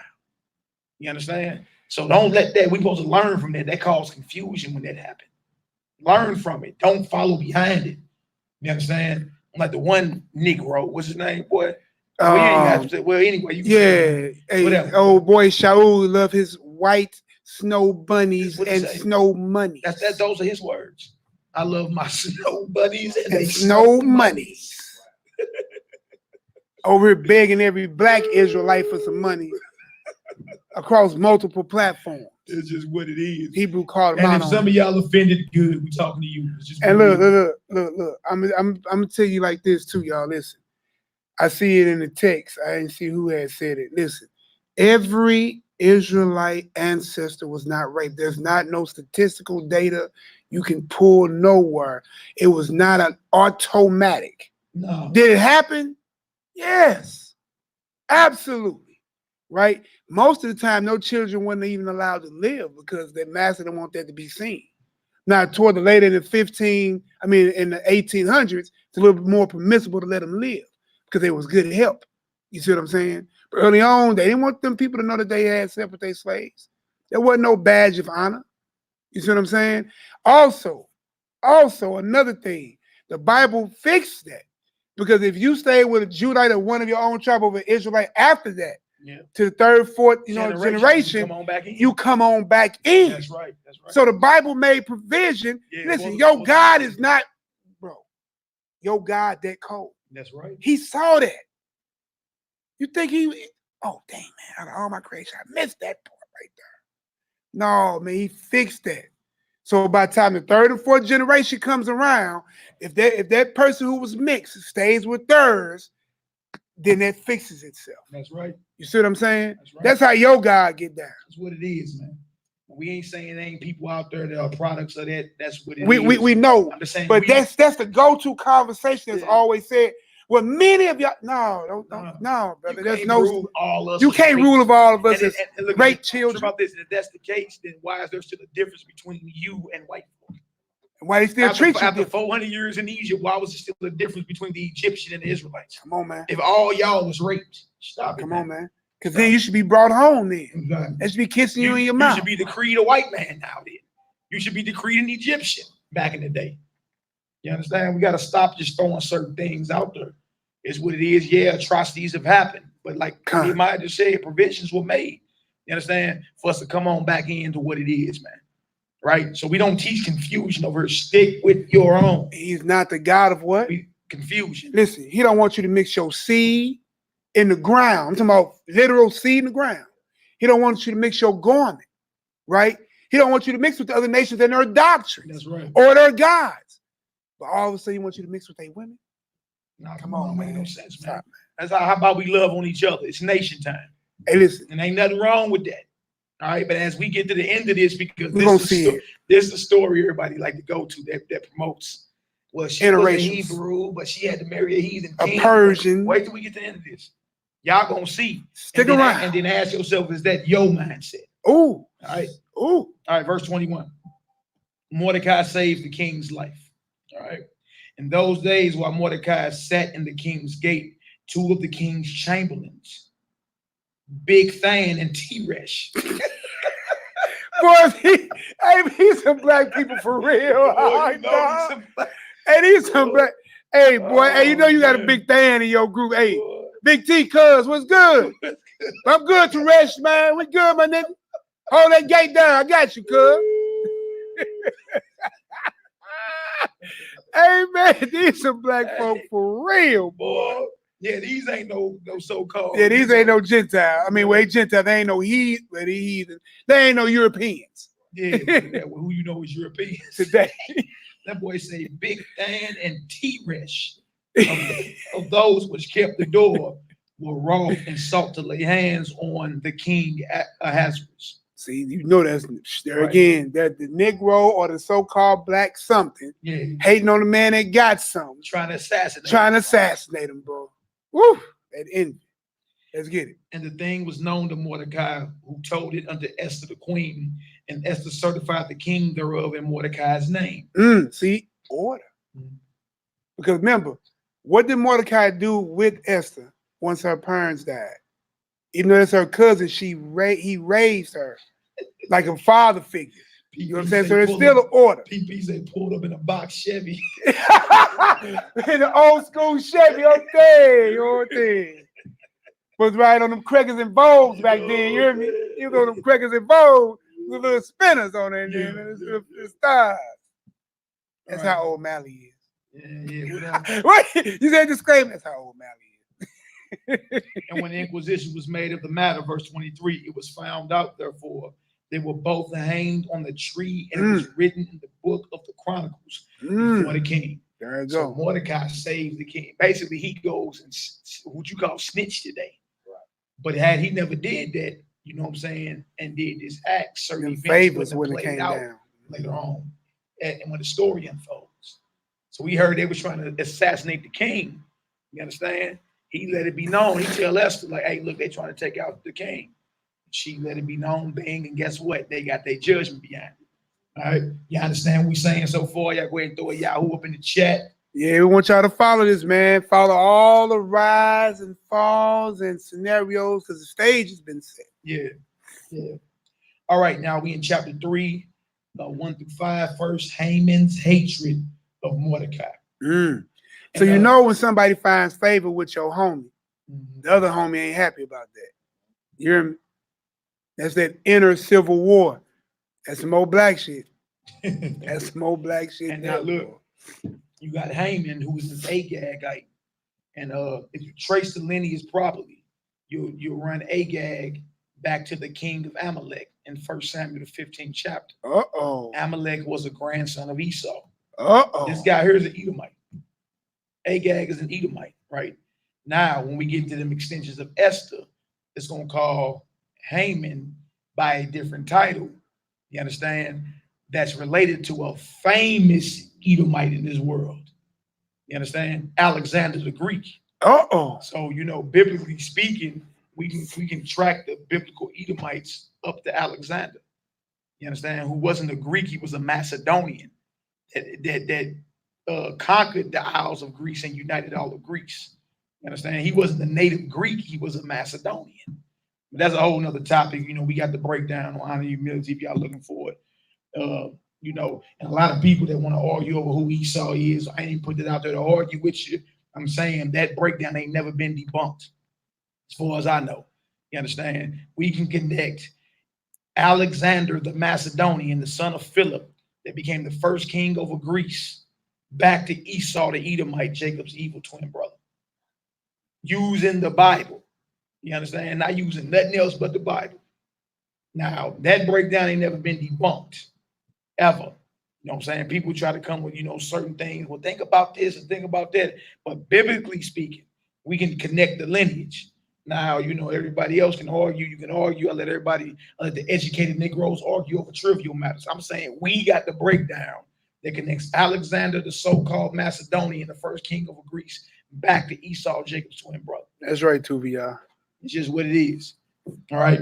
Verse 3 and 1. That's the 3 and 1. After these things did Ahasuerus promote Haman, the son of Hammedatha, the Agagite, and advanced him and set his seat above all the princes that were with him. So he rose high quick. Yeah. Verse 2. And all the king's servants that were in the king's gate bowed and reverenced Haman, for the king had so commanded concerning him. But Mordecai bowed not, nor did him reverence. Now understand what's going on. Now, Haman comes in. Haman rises even above the princesses. Now, mind you, Morty just saved the king's life, right? Through Esther, right? So nothing ain't taking the favor away from him and Esther, right? The king and Esther. But the thing is, here comes a man. Now you listen. Now you know this white man mad now, man. This Negro won't bow. You see what I'm saying? Right. But peep this. You got Negroes just as weeks ago and still to this day and years ago, still trying to teach obey the law of the land. What was the law of the land? Let's read that again. Yeah, straight up. For the king had commanded it. Concerning him. But Mordecai bowed not, nor did him reverence. Uh-oh. So the law of the land was issued by the king. That's a law then. Yeah, yes, it is. To bow. It's a mandate. Yeah. But what about Mordecai? He's a who? He's a Hebrew. He's a Hebrew, a Benjamite, stock of Israel. So, law of the land or the law of the Most High. Key word, he said, and they did not reverence him. Who you supposed to only reverence? Yeah. The Most High. The Most High. It's the same with Shadrach, Meshach, and Abednego. Remember, they wouldn't bow. How about Dan? Yeah, Daniel either. Remember, they put out a decree by the king not to pray to your God for what? 30 days. He went immediately into his chamber, opened his window, go Daniel 6, you can read it, and prayed toward Jerusalem. While in the captivity, the law of the land says this. No, I'm going to do what thus said my God say do. Let that be the mind in you as well. I'm tired of hearing that, but they get on my nerves, bro. How do the Negro listen? All less than you can marry another man. Obey that then. That's right. Become subject to that then. Come on, man.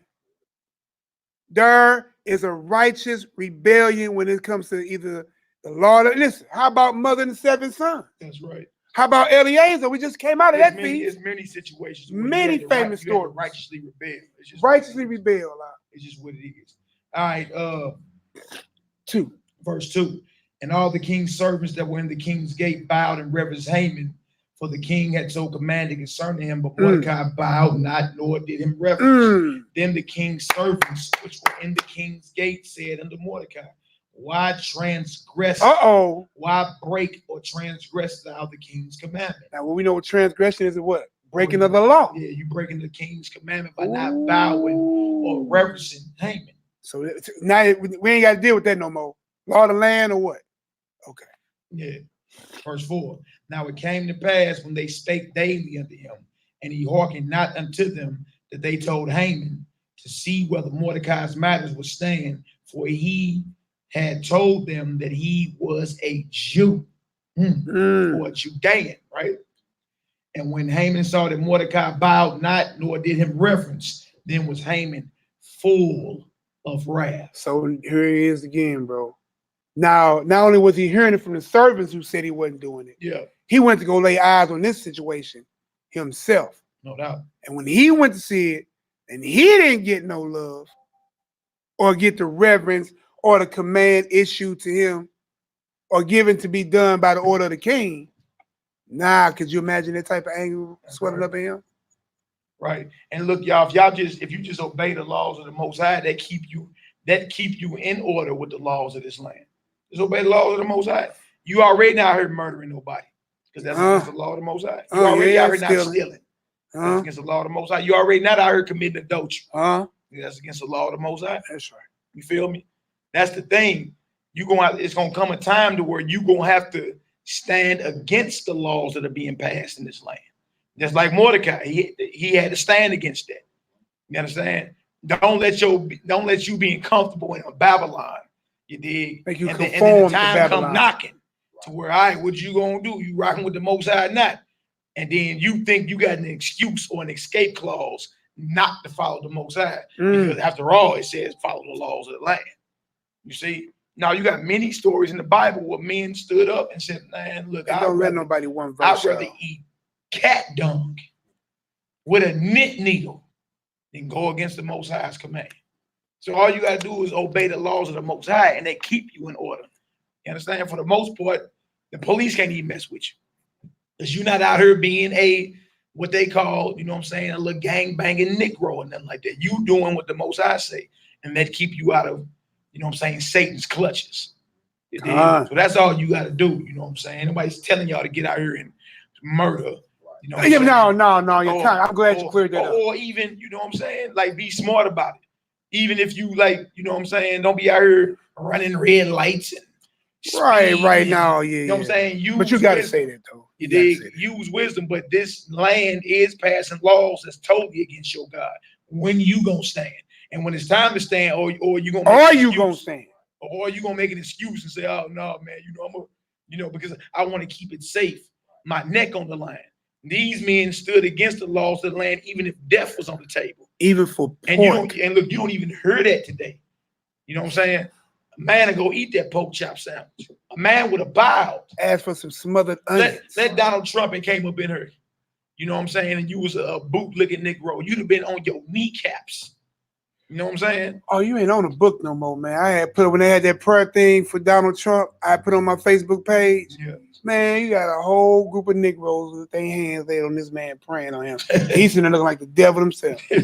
These niggas. All right, verse 6. Haman's plot to kill all Jews. Some Jews. All Jews. The Jews I don't like. All Jews. The Jews that bow to cool. All Jews. All Jews. And this how you see how this actually goes back to when Jacob and Esau was in the womb fight. Yeah. It makes sense he's an Edomite. It's the white man against who? The Hebrew. It makes sense. Or it's a historical beef. Because Esau Hebrew too. So you know what I'm saying? Historical beef. It's historical beef. You can look at the struggle that's still going on today, take it back to right here, and then go all the way back to their mother's womb. You've been banging with him since conception. You know what I'm saying? It's just what it is. All right. Now, verse 6 knows he want to kill all the Jews, even though he got a problem with one. He want to kill everybody. And that's the white man's mindset now. They all dumb, they all poor, they all gangbangers, they all welfare citizens. You hear me? By the acts of one, they try to blame it on all. Everybody. All right, but the black man is opposite. He loves every white man no matter what he done to him. Verse 6. And he thought scorn to lay hands on Mordecai alone, for they had showed him the people of Mordecai, the people. And who are those? Wherefore Haman sought to destroy all the Jews that were throughout the whole kingdom of Ahasuerus, even the people of Mordecai. So understand what he's saying. When he said destroy all the Jews, or all those in Judea, right? And we're all the whole kingdom, so it's all the providences. That's right. Right? Even the people of Mordecai, he understood the tribe thing too. Yeah. So just destroy the Judeans, who are Israelites. Make sure you get his whole tribe out. Yeah, yeah. CJE, that the Esther 8:17 is showing people converting to the Torah. You understand? Which every believing Gentile heathen gonna have to do if they want to be in the kingdom. You understand? That don't make them Jews by blood. By blood. That's a conversion you read. They became Jews because they converted to the law, statutes, and commandments of the Almighty. This is not the time to get simple. You understand? Just like you can't become Chinese. I don't care how many chopsticks you can hold. It don't matter how much Confucius you quote, you'll never be Chinese.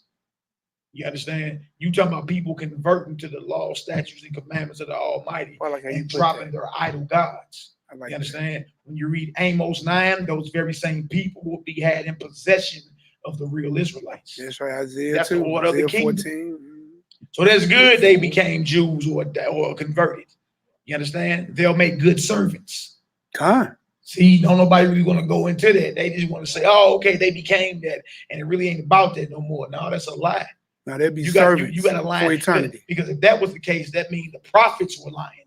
The spirit that the Most High put on the prophets to write, that's a lie. So the spirit of God is a lie then.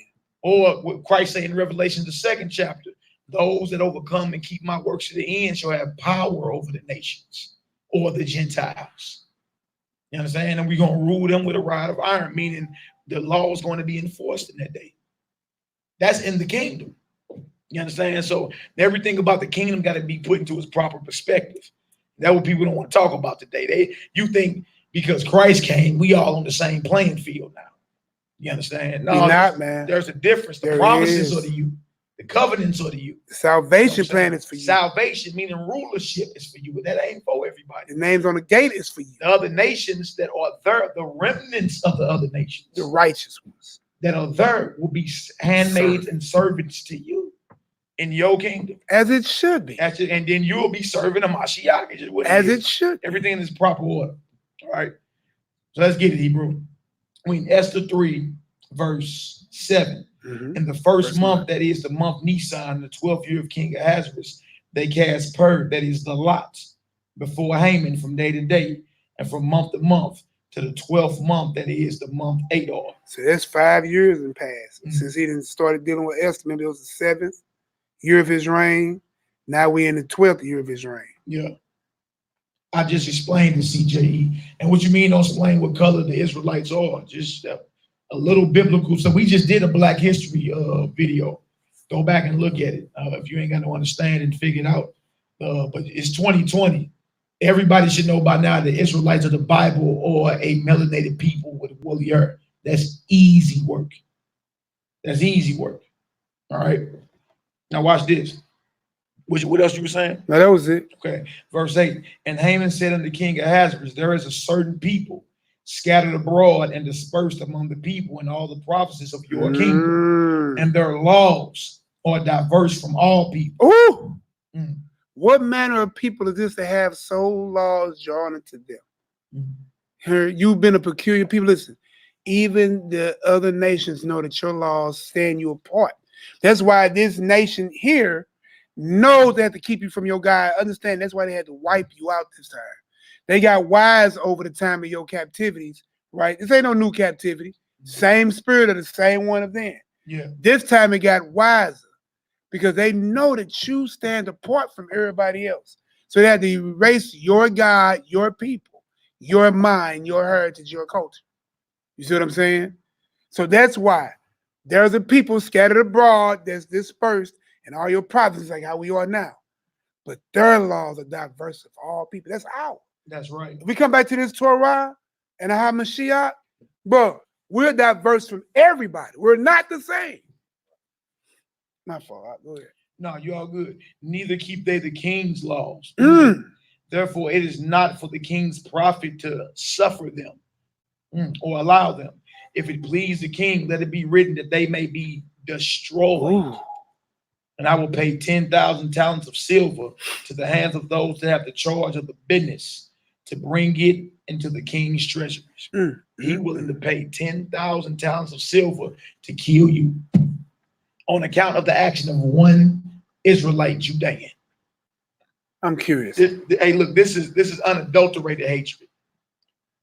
A plot to kill all of y'all or us based off the refusal to bow by one man. Wow. This is our history, though. You know what I'm saying? All our holy days, for the most part, is about us being delivered. You know what I'm saying? And the king took his ring from his hand and gave it unto Haman, the son of Hammedatha the Agagite, the Jews' enemy. And the king said unto Haman, the silver is given to thee, the people also to do with them as it seemeth good to thee. Then were the king's scribes called on the 13th day of the first month, and there was written according to all that Haman had commanded unto the king's lieutenants, and to the governors that were over every province, and to the rulers of every people of every province according to the writing thereof, and to every people after their language. In the name of King Ahasuerus was it written, and sealed with the king's ring. So the king basically like, look, if you say it's what it is, you my right-hand man, I'm going to give you my king.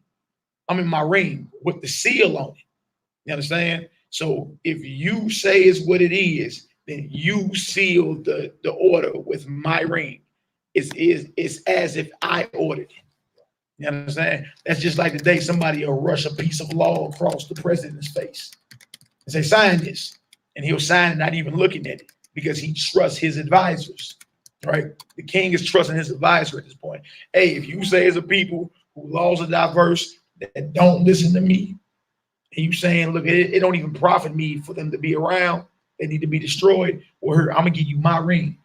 You execute that business. And when they see my signet on my ring sealed, they're gonna understand it came from me. See, but trip off that. Trip off if your right-hand man is wicked.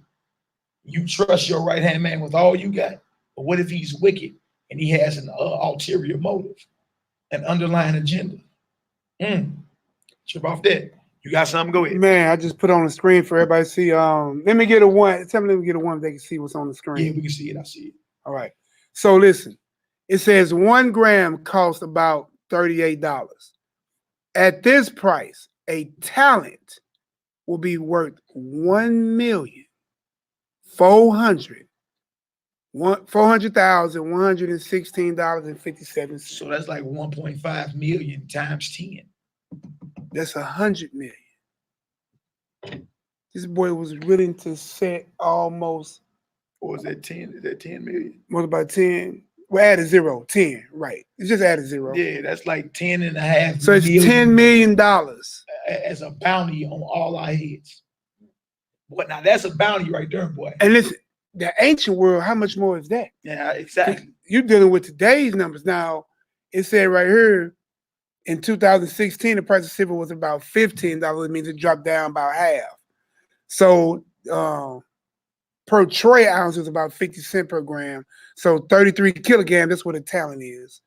A silver would probably be worth about 16,000, but still added 10, it's 160 racks. Even when it dropped down, it's still 160 racks. Man, look. Boy, in the ancient world, that's rich. Bro, you barely paid a penny or anything for a whole thing of food. You know how much you could have lived off of for 160 racks in the whole world? Man. Just wanted to share that number, man. It stood out to me. I had to look it up. All right, what first? All right, verse 13. And the letters were sent by post into all the king's provinces to destroy, to kill, and to cause to perish all Jews, man, both young and old, little children and women, in one day, even upon the 13th day of the 12th month, which is the month Adar, and to take the spoil of them for a prey. So listen, y'all, all look, y'all, it ain't like we didn't know it was coming. It's in the post, meaning it's in the news. In today's time, it's all across the TV. Kill all them Israelites. There's been a $10 million bounty put on the head. It's in all the newspapers. It's across social media. The hit then went down. Trip off that. Trip off the diabolical hatred. This is another situation of government persecuting Israel. That's been going on since the beginning of time. You got something you want to say?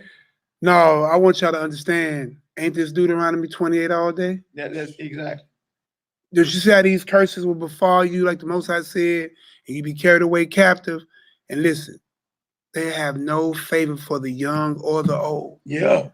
You hear me? Man. You're watching biblical prophecy unfold, and it unfolds in every captivity. That's right.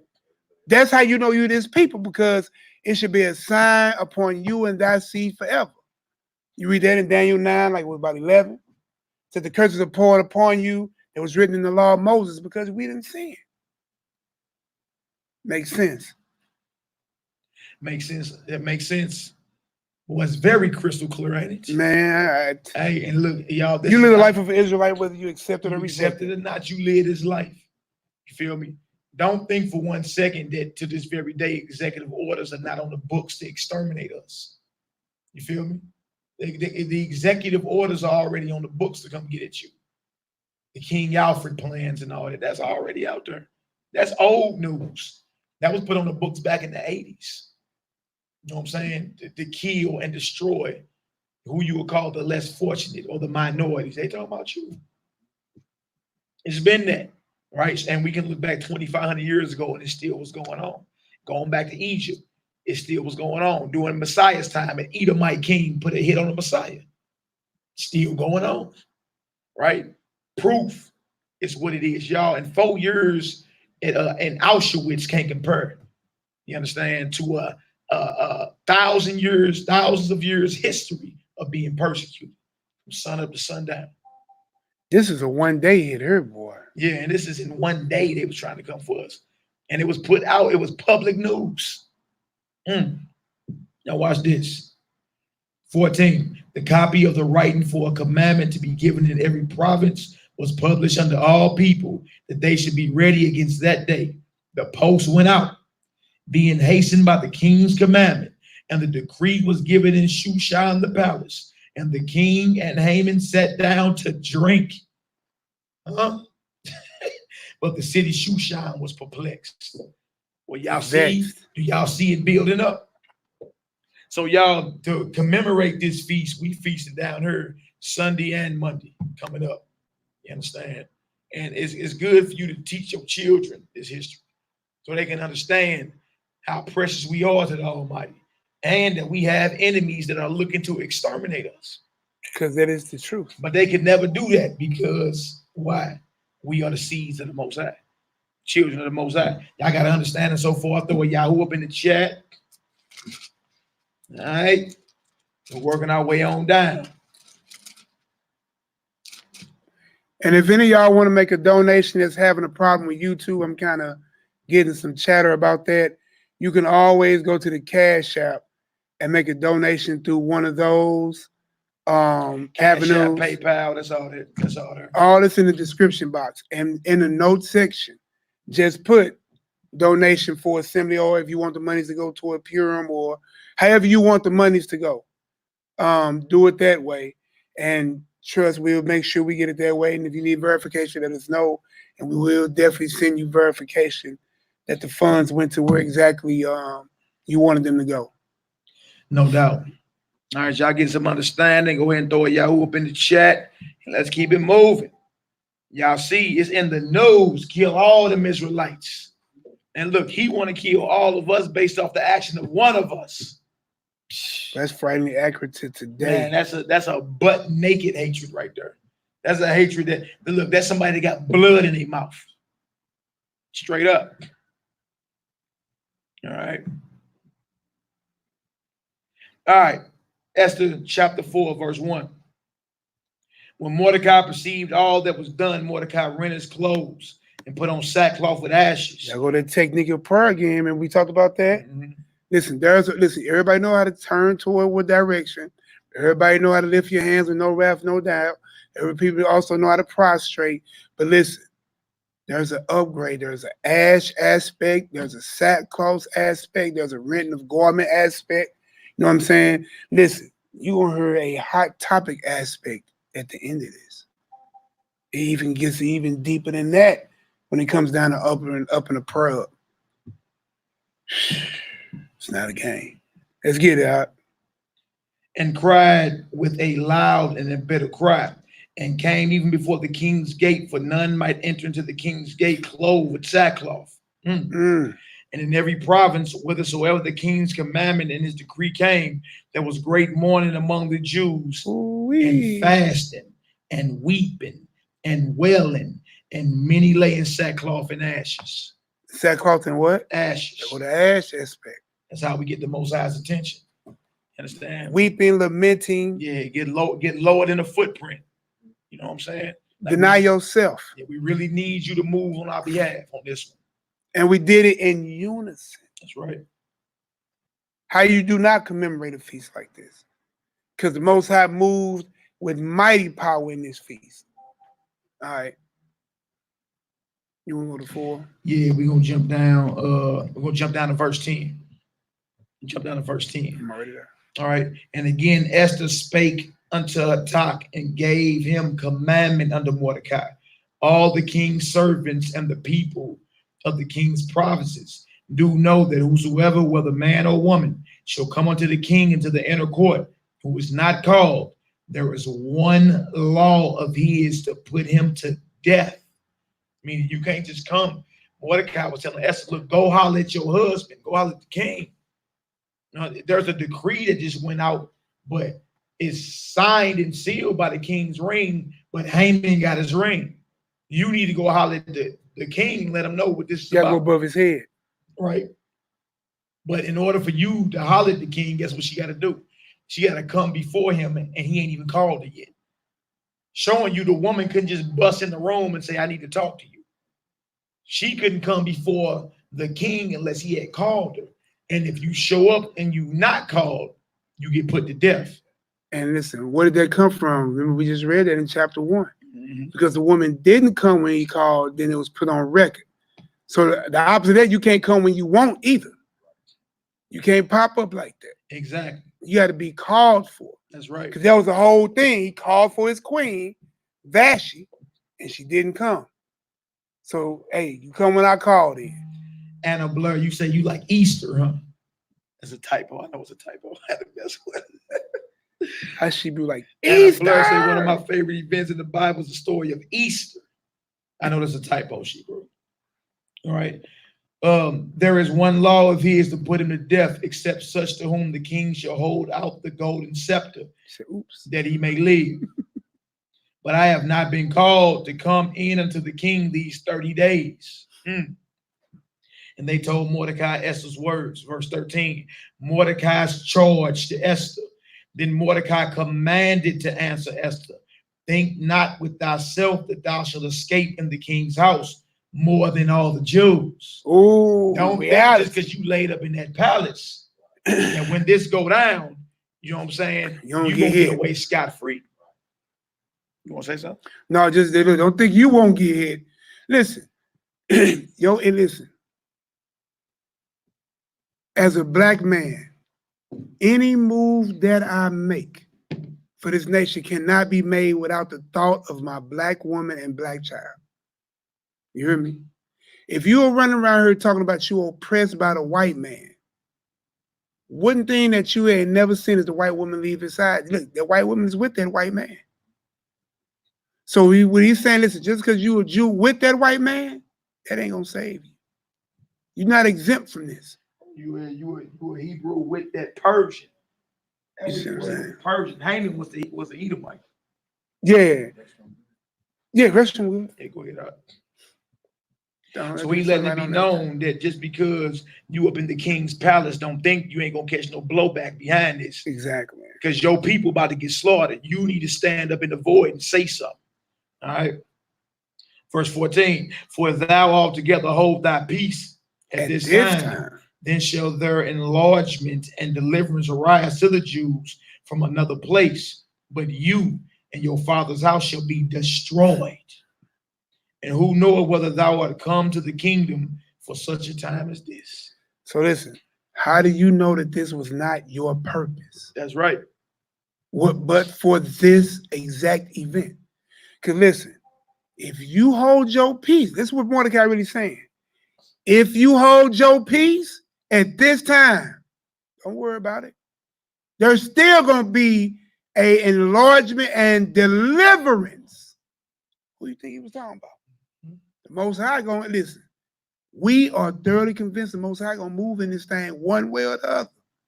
You better be purposed for this mission to which you might have been made for, or if not, there will be an enlargement and a deliverance of his people. Flat out.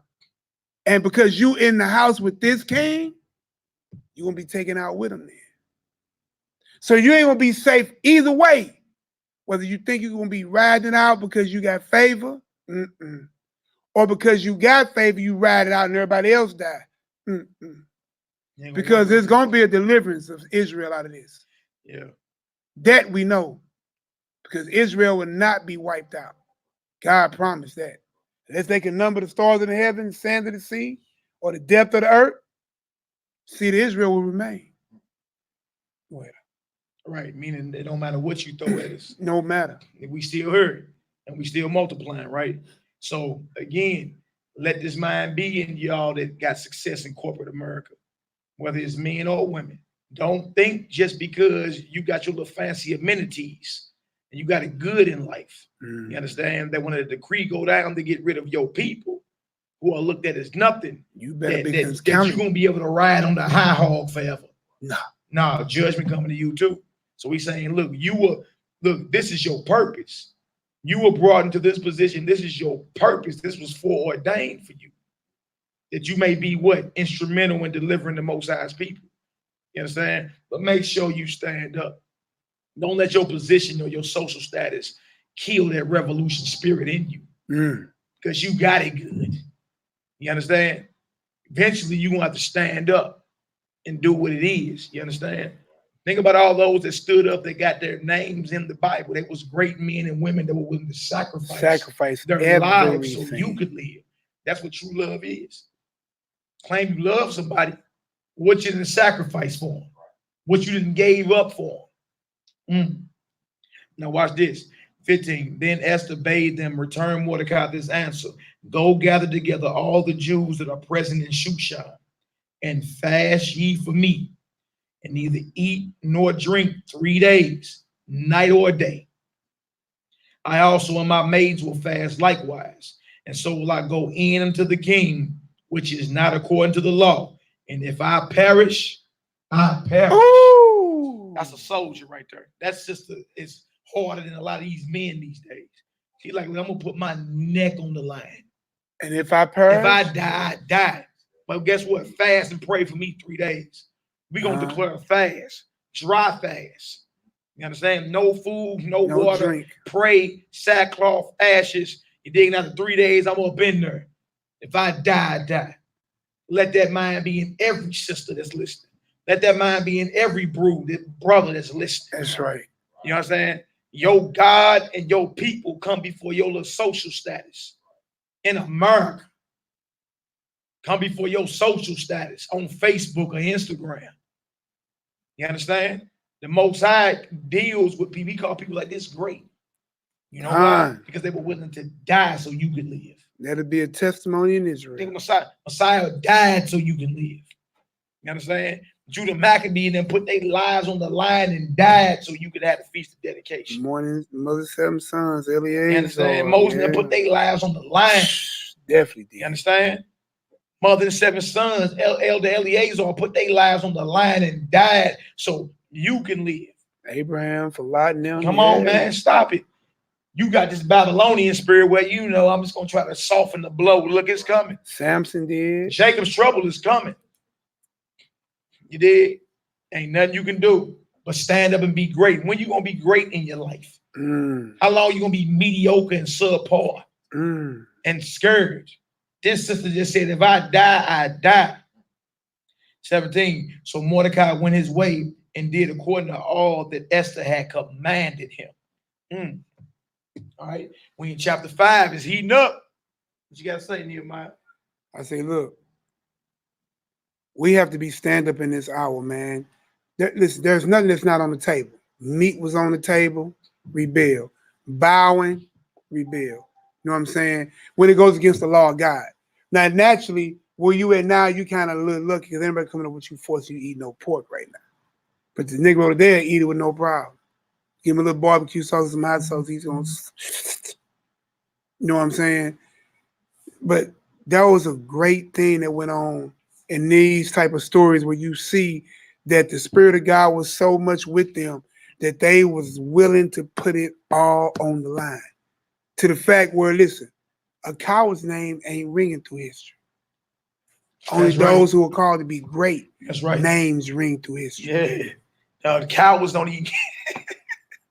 When we last read the book of the cowards, man, look. The book of the knee knocker, man, look. The book of the foot runner, the book of the dip off.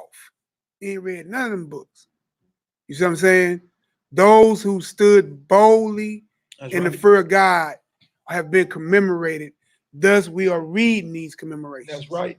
And let this let this embolden you and give you courage in this hour. It don't matter what they put out across CNN about getting rid of the bruise. Look, when you're done talking, you can't get rid of us.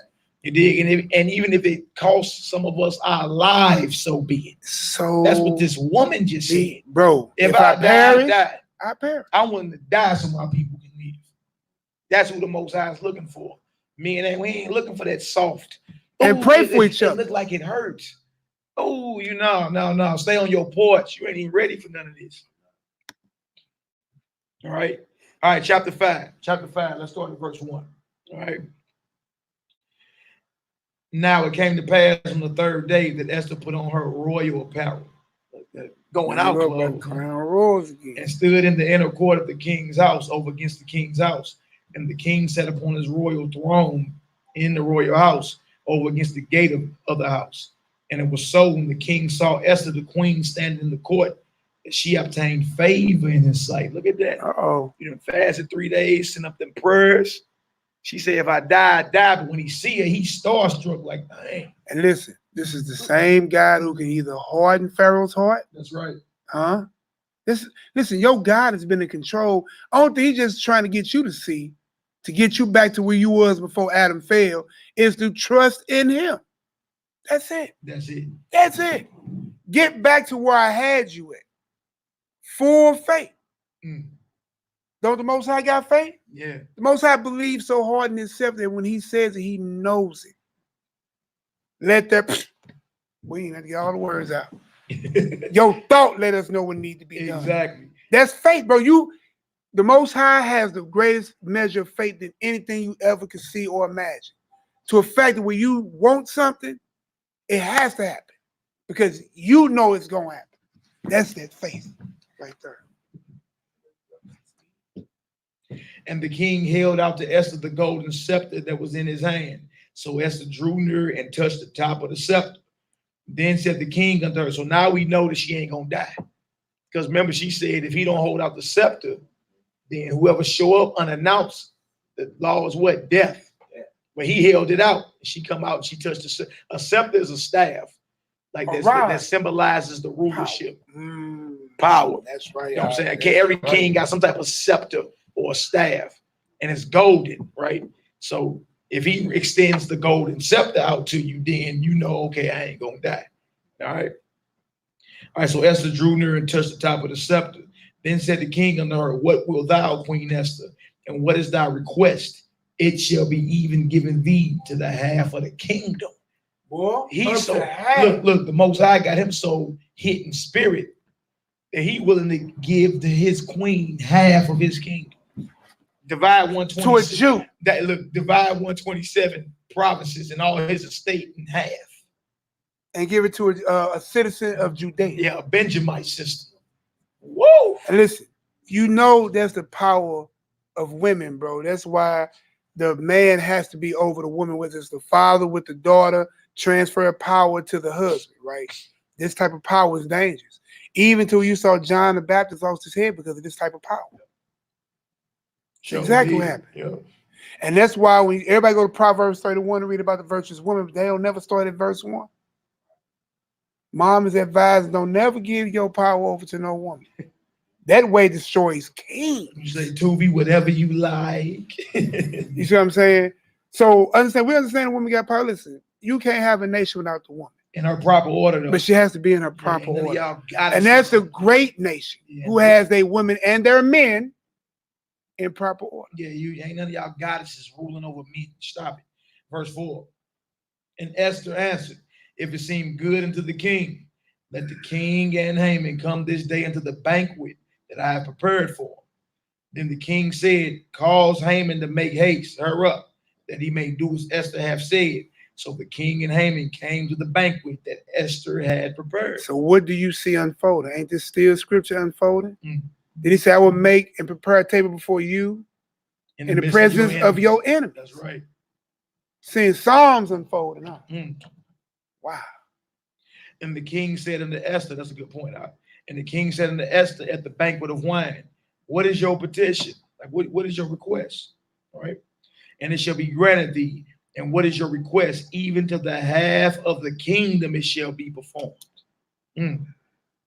Then answered Esther and said, my petition and my request is, if I have found favor in the sight of the king, and then if it please the king to grant my petition and to perform my request, let the king and Haman come to the banquet that I shall prepare for them, and I will do tomorrow as the king have said. She's like, look, I got a banquet I'm throwing for y'all today, but I got something special for y'all tomorrow. So if I found favor, you and Haman, you understand? The one that's the pioneer or the architect behind destroying the Israelites, y'all show up to this feast.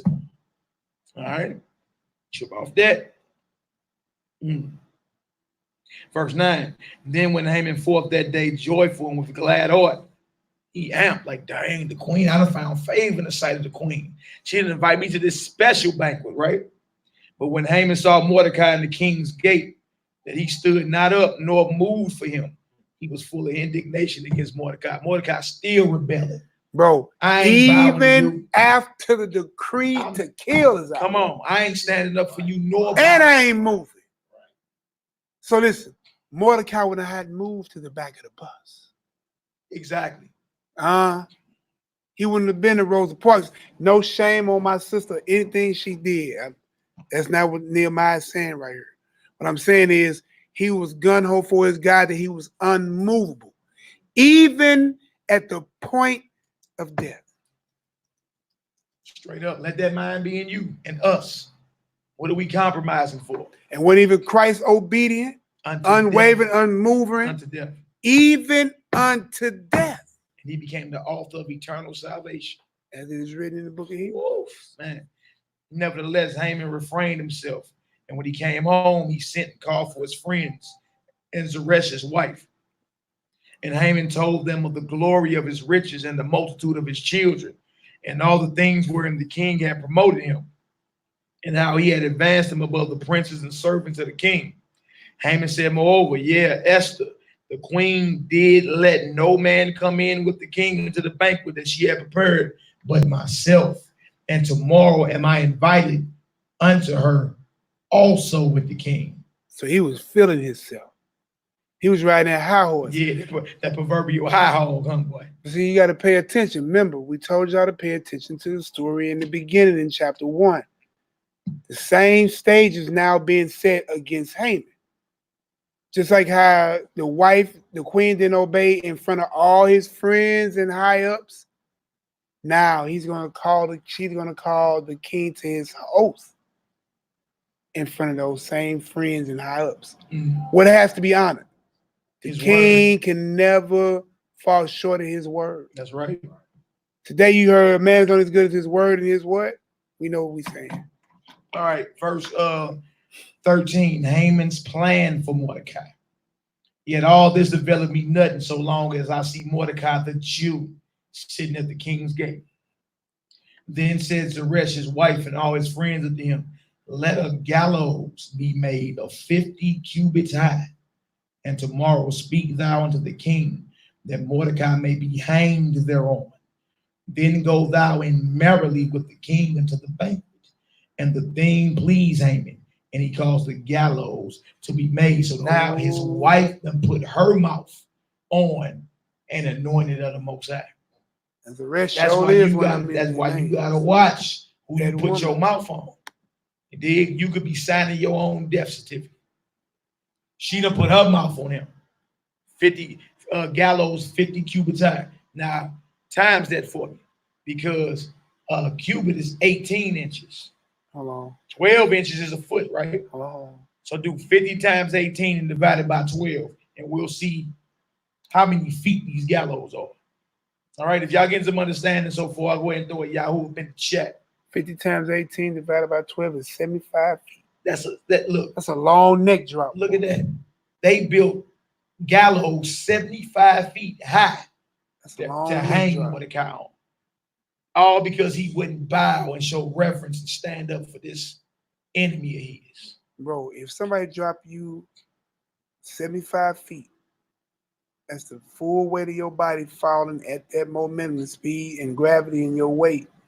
Bro, by the time your neck and that rope cat tension, your neck just falling away from your body. It would be like this.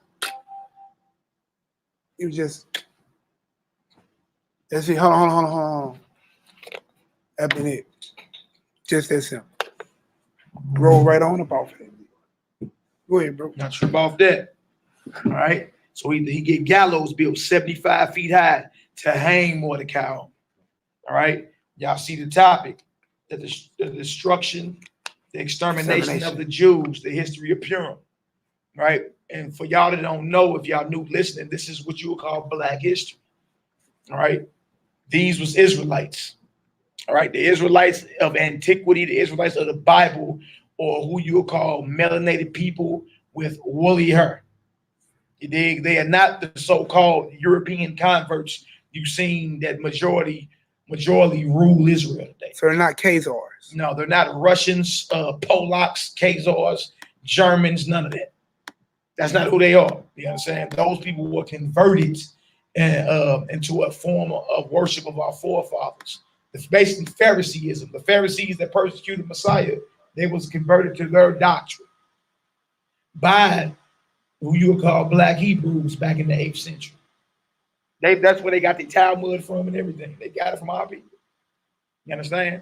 So who you see as Jewish people today or Israelis are not the Israelites or not the Israelites of the Bible.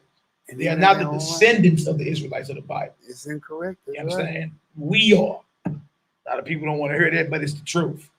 All right. Huh. All right, so right here is chapter 6. We're gonna start at verse 1. All right. And this section is called Mordecai's deeds made known. Remember, Mordecai saved the king back in chapter 2. Remember, Big Dan and Teresh was trying to kill the king. Mordecai let it be known and they were hung. All right. Now, watch this. Chapter 6 and 1. You jump in whenever you're ready, bro. On that night could not the king sleep, and he commanded to bring the book of records of the chronicles, and they were read before the king. Remember when Mordecai told Esther what was going to happen? Remember it said he wrote it in the what? In the chronicles. And listen, that's the same thing when we pray to our God. We're supposed to call down the mighty works that he did. That's right. You see what I'm saying? When you pray, hey, Lord, please deliver us like you did our ancestors out of the land of Egypt, like you did from the Syrians, like you did from Rome. Be that mighty hammer that dropped down, you know what I'm saying, and render judgment on the nations. And call and be in remembrance of his mighty works, so those works will be repeated for you in your life. You see what I'm saying? And for you to recognize it when they're done. Because if you don't know, you're like, oh man, God did for me. God been doing that for you for the longest. You just never recognize it. Real talk. Make your mouth agree with the words of the Bible. They're the Most High's words. Boy, and his word will never come back void. So you see all type of bold proclamations in the scriptures. I say them every day. Remember when? Out loud or in my head. Right. Remember when? Mm-hmm. Remember when? All right. And it was verse 2. And it was found written that Mordecai had told of Big Dan and Teresh, 2 of the king's chamberlains, the keepers of the door, who sought to lay hand on the king Ahasuerus. And the king said, what honor and dignity have been done to Mordecai for this? Then said the king's servants that ministered unto him, there is nothing done for him. I mean, he saved my life, but we didn't give him no honor. Nothing was done for him. No honor was done for him, right? And the king said, who was in the court? Now Haman was come into the outward court of the king's house to speak unto the king to hang Mordecai on the gallows that he had prepared for him. Trip off the timing of the Most High. The Most High make the king dream that night. He wake up and say, what a record's at? You understand? Okay, he saved my life. What honor did I ever give him? That we ain't gave him nothing. Well, who in the court right now? And it just so happened Haman in the court coming to the king to tell the king, look, we need to hang Mordecai. Now watch this. And watch this. He said right here. And the king's servant said unto him, behold, Haman standeth in the court. And the king said, let him come in. So Haman came in, and the king said unto him, what shall be done to the man whom the king delighteth to honor? Now Haman thought in his heart, to whom would the king delight to do honor more than to myself? He's like, oh, the king talking about me. He talking about me. Him talking about me. So you see what's happening, right? You see what's finna happen, right? So he coming in, so what should I do with the man? You know what I'm saying? Who the king's delight to honor. He said, well, I know you talking about me, man. You know what I'm saying? No, brother. He's actually said a whole epiphany about Mordecai. Like I actually owe him one. Because I wouldn't even be here today to give you no power or anything because I'd have been took out back then. That's right. Trip off that, right? Over 5 years ago. It's like a Negro think he about to get a promotion. Like, oh yeah, I know I got the job, you know what I'm saying? And they call somebody else. Somebody else's name. Boy, you got the yank jaw. Well, you see in all the movies, man, you been saying like, yeah, I know I got this. And it goes to put him, well, exactly. And Haman answered the king, for the man whom the king delighteth to honor, let the royal apparel be brought, which the king useth to wear, and the horse that the king rideth upon, and the crown royal, get that purple bag out of it, and the crown royal, which is set upon his head. And let this apparel and horse be delivered to the hand of one of the king's most noble princes, that they may array the man withal, whom the king delighteth to honor, and bring him on horseback through the street of the city, and proclaim before him, thus shall it be done to the man whom the king delighteth to honor. He said, man, look, hook him up. Whoever you want to honor, hook him up. And let him be led through the city by one of your most noble servants. Then the king said to Haman, make haste, hurry up, and take the apparel and the horse, as thou hast said, and do even so to Mordecai the Jew. Ooh. That sitteth at the king's gate. Let nothing fail of all that you have spoken. Everything you said about hooking him up, you better do. Again, the Most I say, boy, I will make your enemies. I will set a table for you in the midst of your enemies. That man coming in there with news to persuade the king to hang Mordecai. The king asked him, what do I need to do to honor him? You know what I'm saying? What should I do to the man I want to honor? He think he talking about himself. So he talking all big So stuff. he talking like, do him like this, put the apparel on him, get him your horse, ride a crown on his head, and make your most notable servant lead him around. He say, as you have spoken, do it to Mordecai. What had to drop out his chest? Oh, yeah, make you stand on your word. Look, this man that you hate, that you plot to hang, now you got a parade around town. The man who wouldn't bow. The man who wouldn't bow. Or move out the way. Man. You can't tell me the Most High ain't powerful. Well, he just got pumped. He just got, yeah. He just got pumped. He got spiritually pumped, huh? Now trip off this. And then knows the king said that let nothing fail of all that you have spoken. Then took Haman the apparel and the horse and arrayed Mordecai. He had to dress him. Had to put that robe on him, right? And brought him on horseback through the street of the city and proclaimed, meaning with his mouth boldly, before him, this shall it be done unto the man whom the king delighteth to honor. Ooh-wee. And you had to proclaim it. And listen, you notice that James Brown, bro. The old Godfather. Yeah. Whenever James Brown, he put down, they put the cape on his. I feel it. Boy, could you imagine, boy, how Mordecai was feeling like, man. Yeah. This man, hey, boy, that takes your mind toward the Most High to a high level. Because Mordecai had a confession, and a faith that if you don't do this, this is going to be enlarged. We're going to be delivered. So he did not waver in his faith toward the Most High to the left or to the right. You see what I'm saying?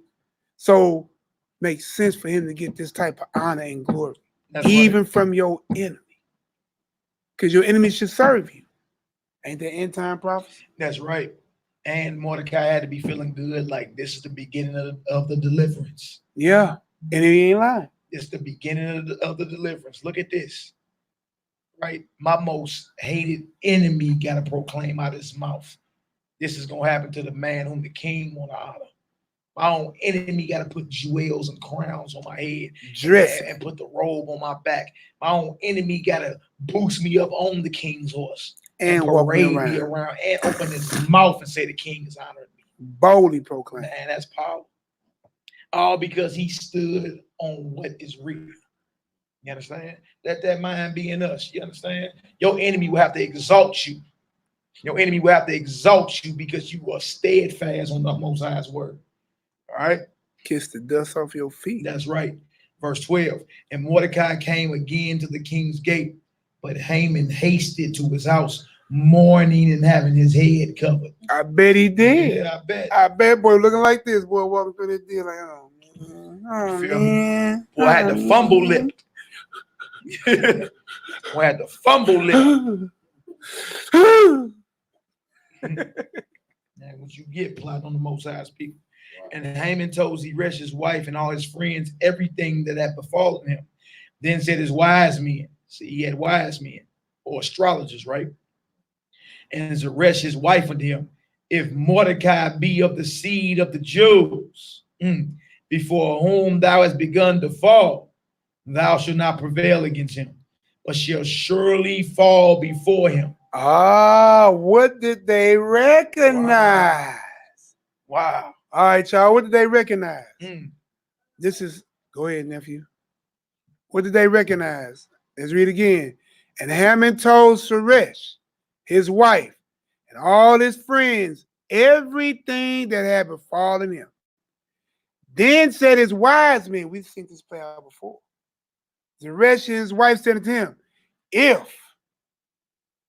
Mordecai be the seed of the Jews, if he really be these peoples, who he know he is or might be, then you have begun to fall. Thou shalt not prevail against him, but shall surely fall before him. What you think happened, nephew? What you see?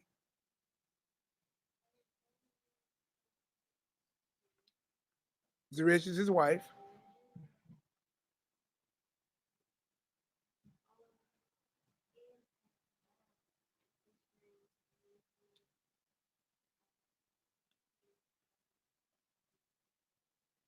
So what you think? Like this, like when the world recognizes who you and your daddy really are, if you are truly the seed of Abraham, remember it says, bless those who bless you and curse those who curse you, right?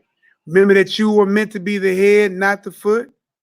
Remember that your God is going to save you with an everlasting salvation. Remember that you will never, ever have to be worried. You'll never have to cry, shed a tear. He'll wipe all your tears away.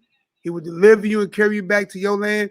If the world come to realize that you are really the Jew, that they have been oppressing and downtrodden after all these years, then they're going to have that shocking fear that everything we got is about and will fall.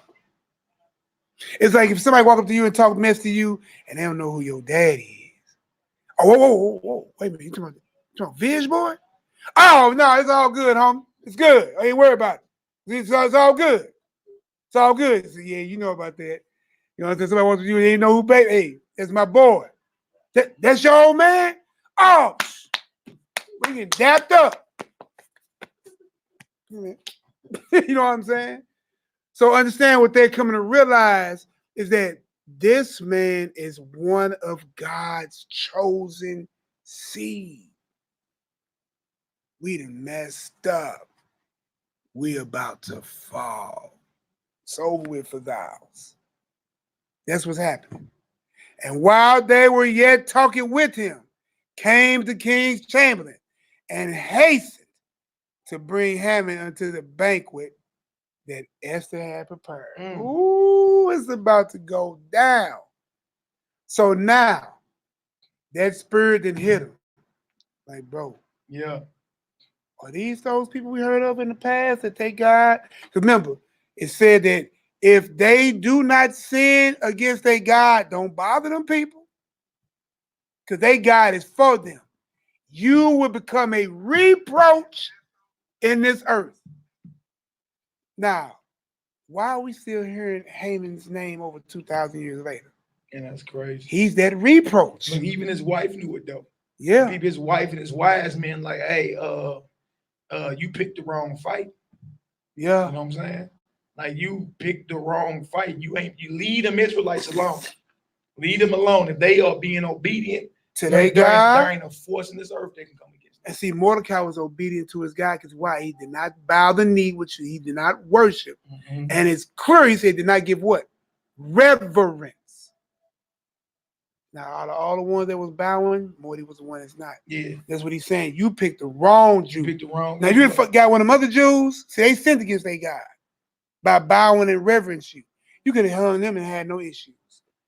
Now, trip off this. Now, while all this is going, don't forget, he got to get to that banquet the next day. And remember, that's Esther's cousin. That's right. And Morty a family. All right, now watch this. Let's get it. Esther 7:1. So the king and Haman came to a banquet with Esther the queen. And the king said again unto Esther on the second day of the banquet of wine, what is your petition, Queen Esther? And she still haven't gave you yet. And it shall be granted thee. And what is thy request? And it shall be performed even to the half of the kingdom. Ooh, he got to be shaking in his boots. I had to walk the Jew around that I hate, dress him up, give him the crown royal clothing, give him the best horse, and proclaim him. And now his people has favor with the king up to half of the kingdom. Man, that boy that boy got the bubble guts. He had the one White Castle guts. Oh, man. I know about White Castle burgers from St. Louis. You already know. Verse 3. Then Esther the queen answered and said, if I have found favor in thy sight, O king. Ooh, And if it please the king, let my life be given me at your petition, at my petition, and my people at my request. For we are sold, I and my people, to be destroyed, to be slain, and to perish. But if we had been sold for bondmen and bondwomen, I had held my tongue, although the enemy could not countervail the king's damage. Then the king Ahasuerus answered and said unto Esther the queen, who is he, and where is he, that durst presume in his heart to do so?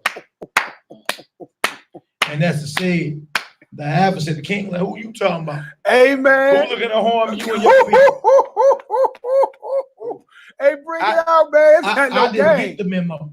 What you talking about? Because he had that ring. He gave it because he trusted him. He was a trusted advisor. Oh, understand? Man. He give you, if the king give you his ring with his signet on it, whatever you stamp, it is as if the king authorized it. But the king had no understanding. He had no understanding of what was going on. It's like legislation being rushed across the president's face. Here, sign here, sign here. You trusted your advisors, you understand, and have your best interest in heart. Right? He not knowing the whole time my right hand man is a devil. You feel me? And he moved my hand to destroy the woman that has my favor. Yeah, real talk. Right. Verse 6. Hey man, I love this story, man. Verse 6, and Esther said, the adversary enemy is this wicked Haman. Then Haman was afraid before the king and the queen. I bet you he was. It's your boy right there. It's your man's in there. Him right there. He want to kill the woman you love. And my people. And my people. And the king arising from the banquet of wine in his wrath. Oh, hold on. I want y'all to picture this. Picture yourself as us as men with your beloved woman right next to you. And you got your mans right here who been plotting to get at your wife on the low through the power you bestowed on him. And you get that man, you got one of them. What? That I want you to understand what when he say he rolls up in reference. What? Yeah, he pissed. Man, he pissed to the highest level of pissivity. He like, I trusted you, my right hand man. Promoted you above all my princes. Boy, you trying to kill my queen, my dude? Oh yeah, you gotta go. Boy, you gotta go. Not sure about this. I didn't let you like holidays. And the king arose from the banquet of wine in his wrath, went to the palace guard, and Haman stood up to make request for his life to Esther the queen. You know, I said, please spare my life. For he saw that there was evil determined against him by the king.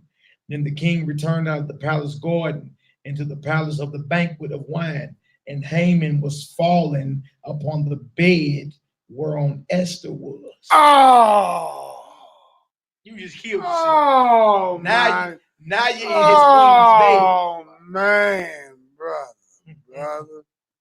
brother. It's like sitting there bathing in alcohol after being cut with 1,000 blades. Done, Dylan. Done. Done, Dylan. Done. Then said the king, will he force the queen also before me in the house? Ooh, because to him, it's like he's trying to take her, you know, have his way with her. Yeah.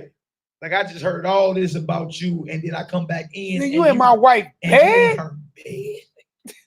Nigga, please. Hey, boy, that's that D-boy. Yeah. Catch his bullets with his teeth. Nigga, please. Boy, you going off.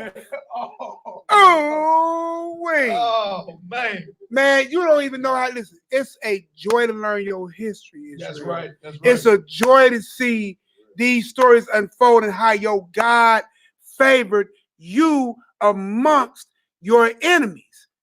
But guess what? We ain't even got to the punchline. Oh, man. It's heating up. As the word went out of the king's mouth, they covered Haman's face. With one of them hangman masks. Toe tag and bag. Hey, y'all be seeing the movies when they jump out the van and they grab you up and cover your face. Hey, boy, listen. I can already see he had a little pee-pee coming out. Hey, man. Hey, look, he already begged for his life. Yeah. He already not pleading. Yeah. He seen the countenance of the king pissed. Yeah. And then he just got caught in the bed. Oh. And had one of them draft ones. That boy blew out all his drawers. Boy, hey, bro. Boy, he had to blow that all his boy drawers. soiled his royal drawers, boy. Oh, wait. See, I want y'all to see how I see. This is how I see the story in my head, boy. That boy sent it on his end, boy. That boy over. Yeah, too. Bro. You see how he, but drill this. You see how he went from riding high on the hog. You understand? To bro, my being Lord. judged, being brought lower than a footprint. Lower than snail nuts, huh, boy? Ooh. Lower than snail nuts. Boy, Bernie Scoot. That quick. I'm trying to tell you. Hey, man. The Most High make you poor overnight. Hey, You'll see, be judged overnight playing around with the Most High. Listen, he purposed for us to be gone in one day. Yeah. You hear me? In one day. And then remember, his wife said, won't you build gallows then, 50 cubits high? And that was just hang him if that's the problem. And then when she finally felt, well, hold on. That was you? You ain't tell me he was one of them. One of them peoples? Oh, and then the wise men saying, oh, yeah, you tripped.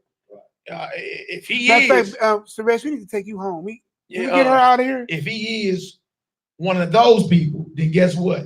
You failed already. You done already failed. You done. Overs for that. Verse 9, Haman is hanged. And Harbona, one of the chamberlains, said before the king, behold, also the gallows 50 cubits high. Remember, he built his own gallows for his death. He dug his own grave. You heard that today. You digging your own grave. Haman dug his own grave or had his own gallows built to hang himself.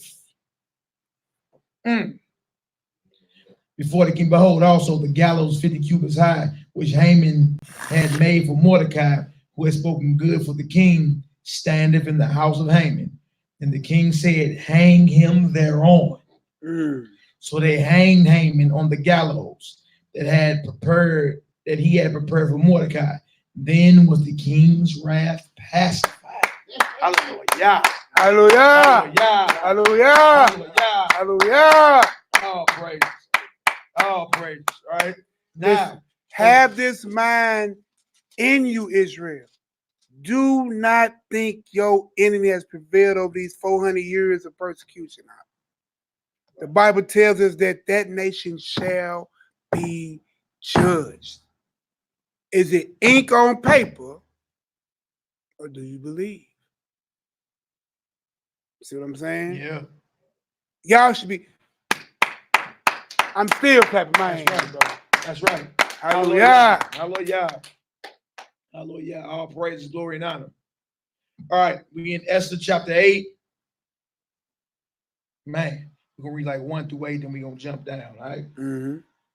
All right. Esther chapter 8, verse 1. Esther's plea for her people. Because remember, even though Haman been hanged, look, it's all over social media. It's all over the news. Yeah. It's all over every newspaper. It's on the internet. That these people are supposed to be killed on a certain day. Remember that. So now you hurry up and change that decree. Right. Even though Haman is dead, the order that went out via King Ahasuerus' seal that he gave Haman is still out there.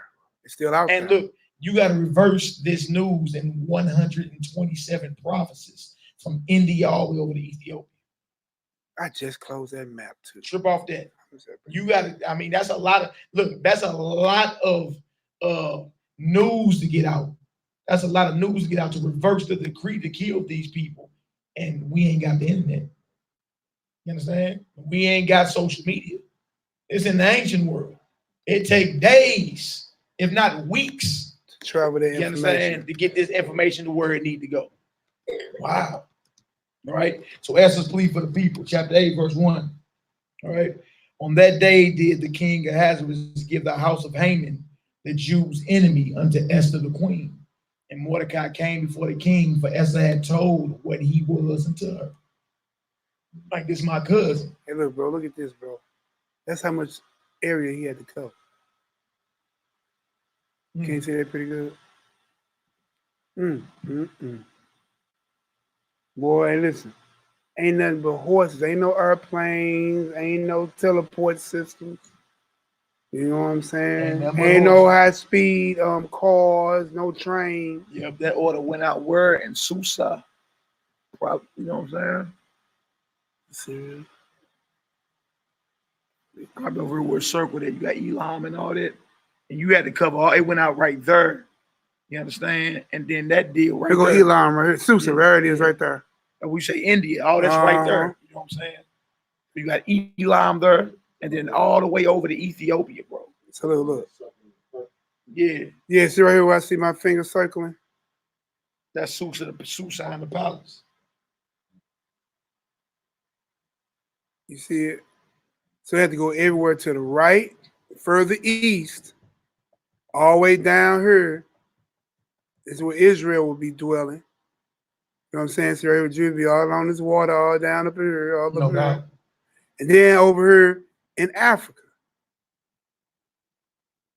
All the way over here to the land of Cush is. Wow, boy. And that's on horseback. There's a lot of land to cover to reverse a decree to execute, you know what I'm saying, slaughter upon the Israelites, all right? And it's Israelites living all over these provinces right here. Israelites. You know what I'm saying? Her people. All right. So notice that King Ahasuerus gives everything that Haman had to Esther. That's yours. His estate, everything belonged to you. All right. And the king took off his ring, which he had taken from Haman, and gave it unto who? Mordecai. And Esther set Mordecai over the house of Haman. Look at that.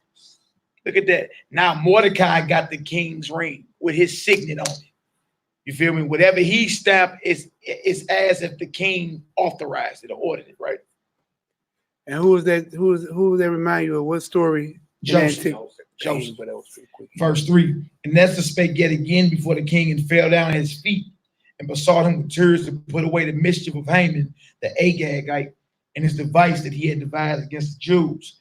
Then the king held out the golden scepter toward Esther. So Esther arose and stood before the king and said, if it please the king, and if I have found favor in his sight, and things seem right before the king, and I be pleasing in his eyes, let it be written to reverse the letters devised by Haman, the son of Hammedatha, the Agagite, which he wrote to destroy the Jews which are in all the king's provinces. Well, how can I endure to see the evil that shall come unto my people? Ooh. She's thinking collectively. That's right. See, she could be like, look, I got favor. I hung the man that I don't like. You know what I'm saying? My cousin been avenged. You know what I'm saying? He got the ring. We good. We in the palace, king. No, bro. No. It ain't over to all my people. Hey, a complete defeat. That's what we talking about. Oh, I like that. Complete. Most High don't deal with partial victories. Utter destruction of the enemy. All right.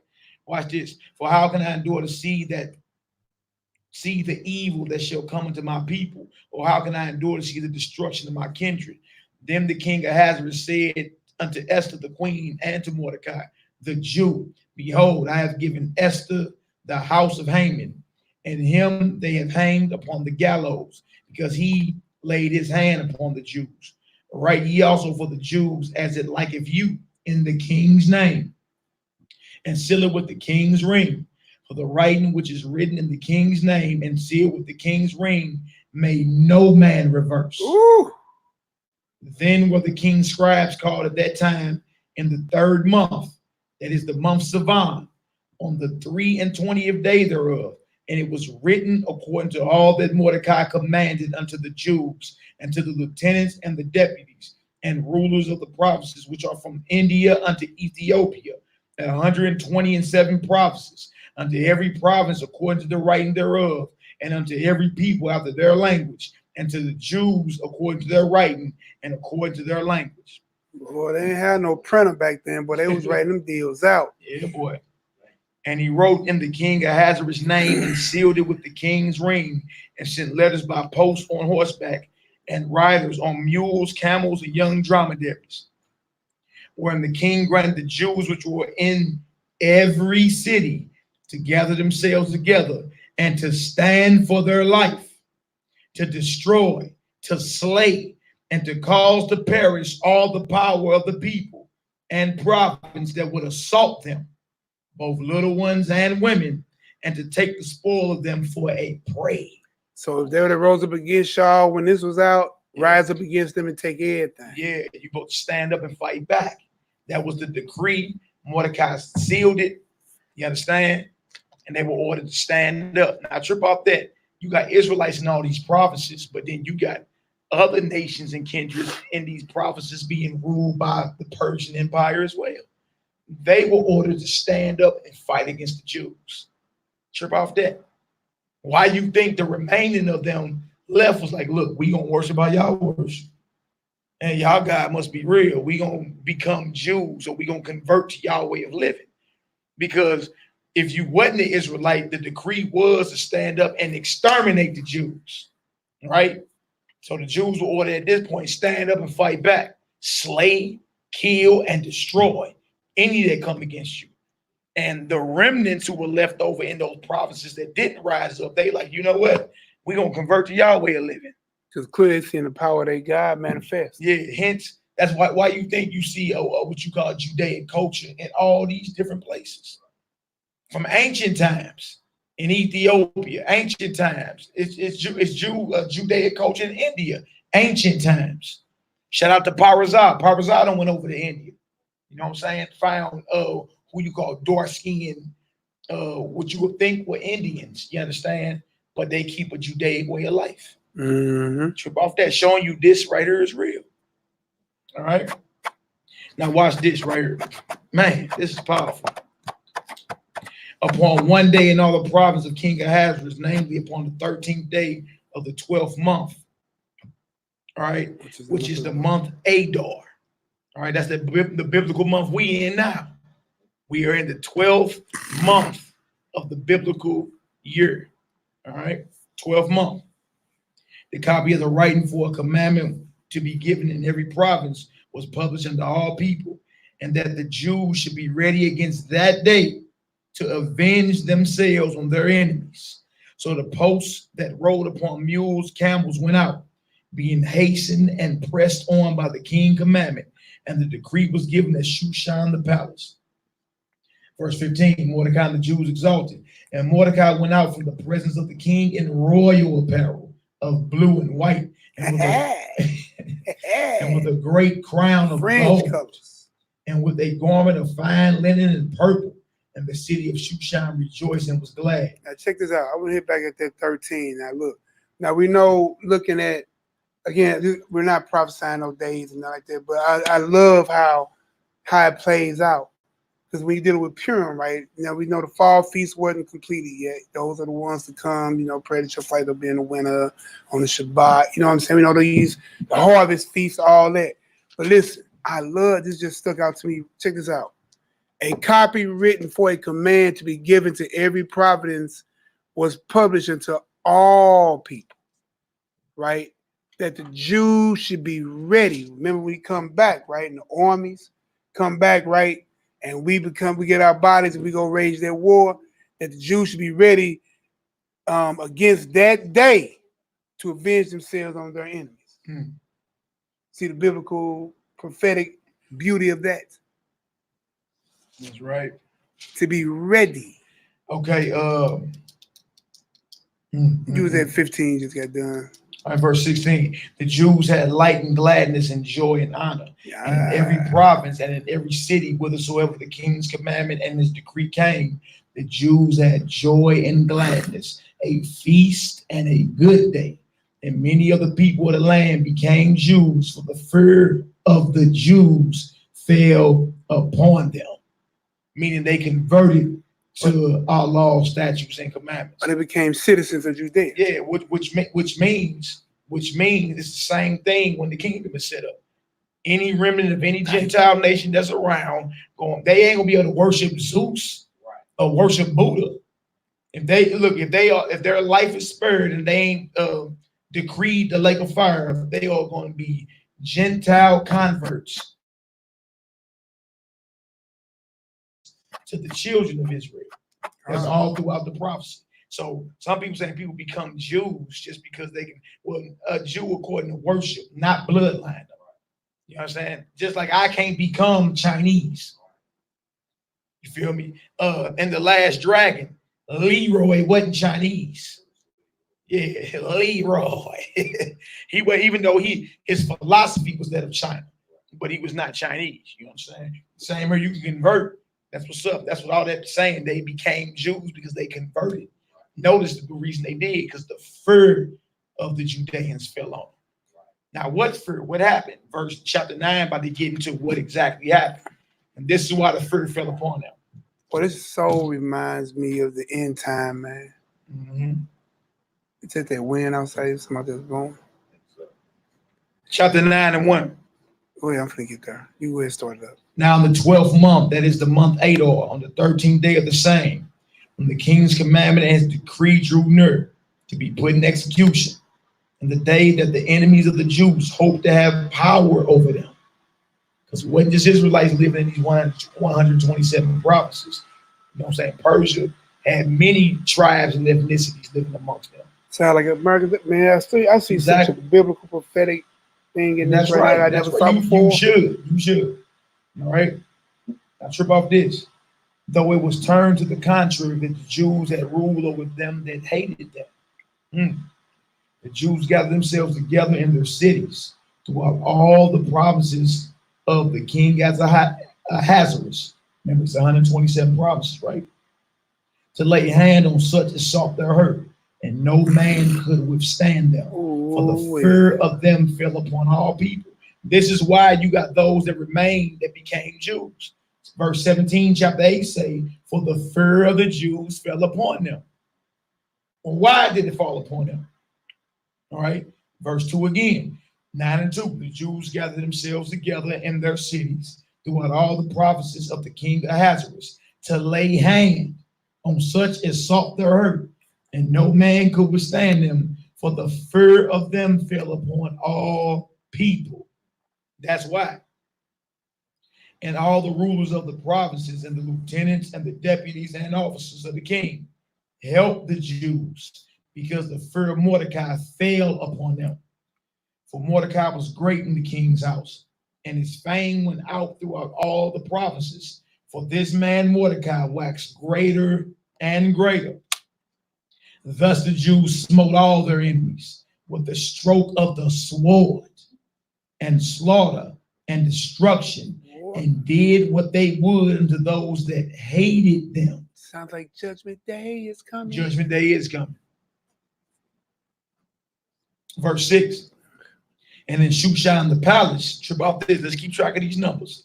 And in Shushan the palace, the Jews slew and destroyed 500 men. Trip off that.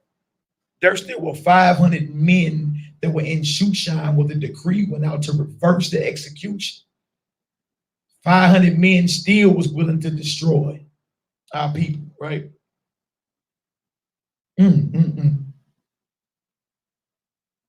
That's mighty, man. All right, right here. And it says, in Shushan the palace, the Jews slew and destroyed 500 men, and Parshandatha, and Dalphon, and Asphatha, and Paratha, and Adalia, and Aridatha, and Pomashta, and Arisai, and Aridai, and Vajes. Those sound like Indian names. You see some of them names today. The 10 sons of Haman, the son of Hammedatha, the enemy of the Jews, slew they. So his sons got bodied behind it. But on the spoil laid they not their hand. They don't want nothing from them cats. They don't even want their relics. Sure about this. On that day, the number of those that were slain in Shushan the palace was brought before the king. And the king said unto Esther, the queen, the Jews have slain and destroyed 500 men in Shushan the palace. So we got 500, right? And the 10 sons of Haman. 510. What have they done in the rest of the king's provinces? Now, what is your petition? And it shall be granted thee. Or what is your request further? And it shall be done. Then said Esther, if it please the king, let it be granted to the Jews which are in Shushan to do tomorrow also according unto this day's decree, and let Haman's 10 sons be hanged upon the gallows. Ooh. So he built the gallows not only for himself, but for his sons too, right? Wiped his seed out. And the king commanded it so to be. That's right. Wiped his seed out. And the king commanded it so to be done. And the decree was given at Shushan, and they hanged Haman's 10 sons. For the Jews that were in Shushan gathered themselves together on the 14th day of the month Adar, and slew 300 men at Shushan. But on the prey, they laid not their hand. How many we got so far? So you had 300, 500, then the 10, and then it's 300. 300 the next day. So on the 13th, 18. they slayed 510. Right? On the 14th day of Adar, they slew 300. So we got 810 enemies that were laid down because they came against the Israelites. That's just in Shushan. And that ain't even in the rest of the provinces. You still got 127 provinces. Man.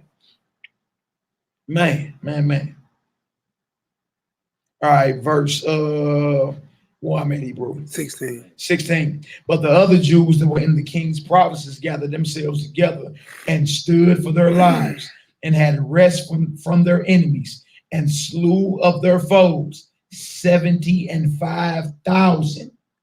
But they laid not their hands on the prey. 75,810 of our enemies were put down during this feast of Purim that we celebrate. Why wouldn't you teach this to your children?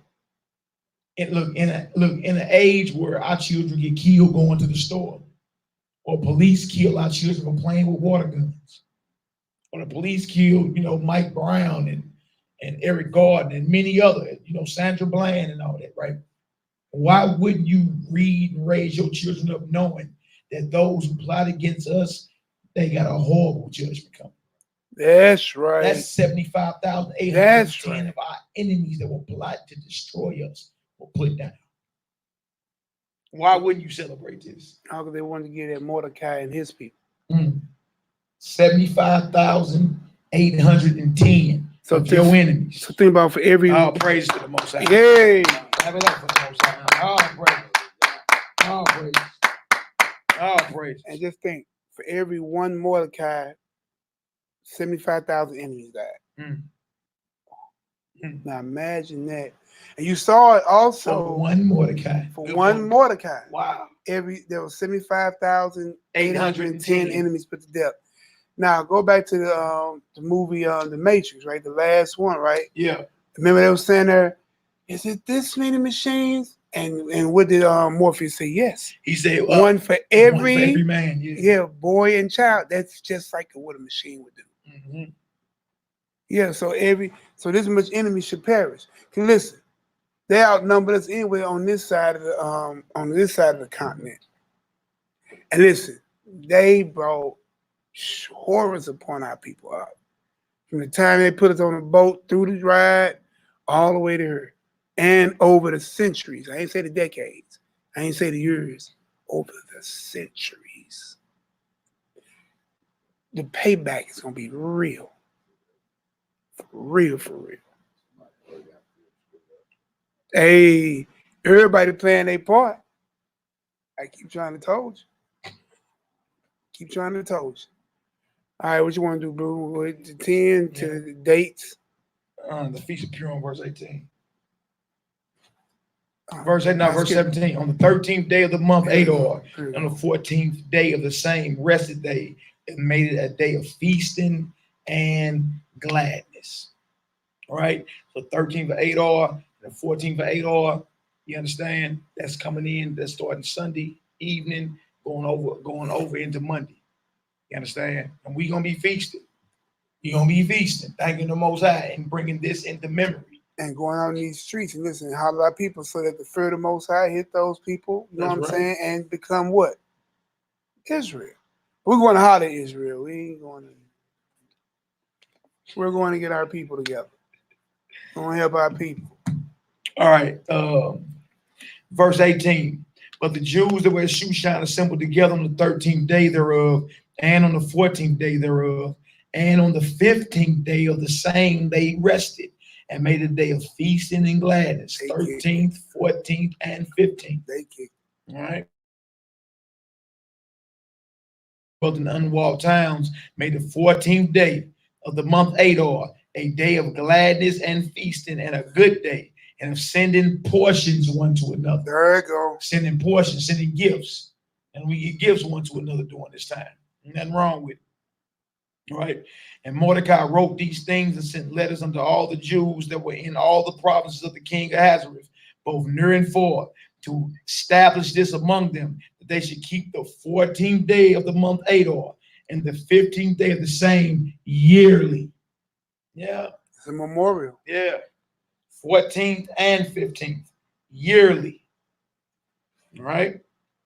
That's powerful, man. Again, this ain't a Leviticus 23, but this is definitely one where the Most High showed his power, his hand, his favor, and spurred us, and it was commemorated. It's like dedication. Just like dedication. And some people say, we don't celebrate it. Well, I mean, that's all on you. We gonna commemorate. Ain't no sin for us to, you know, understand, celebrate. And I ain't gonna charge you a memory sin. What the Most High, you understand, has, or A mighty what the Most act. High did for us, man. Ain't nothing wrong with that. Now, I knew Nick Rose back in the day, he used to compromise and keep pagan days as well.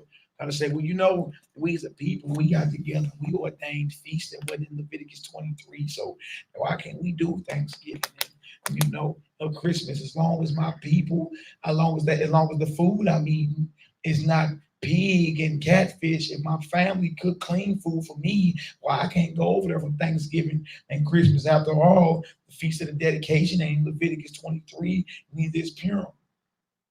You be surprised at the excuses and compromising men come up with because they don't want to stand up and call it for what it is. For one, it ain't a Gentile on this earth that can decree any feast for us. You understand? Two, if it ain't in the Bible, what are you doing anyway? You see what I'm saying? So that's your response. Gentiles don't ordain and decree and create feasts for us. Period. You'd be surprised at what we heard over the years. Oh, I'm not surprised. I was there. You'll be surprised. Yeah. I am a walking testimony of what I heard. All right. Verse what, 22? No, 23. 23. Yeah, and read the the Jews portion, undertook to do as they had begun, and as Mordecai had written unto them, because Haman, the son of Hammedatha, the Agagite, the enemy of all the Jews, had devised against the Jews to destroy them, and had cast pur, that is the lot, to consume them and to destroy them. But when Esther came before the king, he commanded by letters that his wicked device, which he devised against the Jews, should return upon his own head, and that he and his son should be hanged on the gallows. Wherefore they call these days Purim, after the name of Pur. Therefore, for all the words of this letter, and that which they had seen concerning this matter, and which had come unto them, the Jews ordained and took upon them and upon their seed, and upon all such as joined themselves unto them, so as it should not fail, that they should keep these 2 days according to their writing and according to their appointed time every year, and that these days should be remembered and kept throughout every generation. Some generation. Every generation. Only the first 10. Every generation. Every generation thereafter is what's being said. Every family, every province, and every city, and that these days of Purim should not fail from among the Jews. Should not what? Fail from among the Jews, Mm.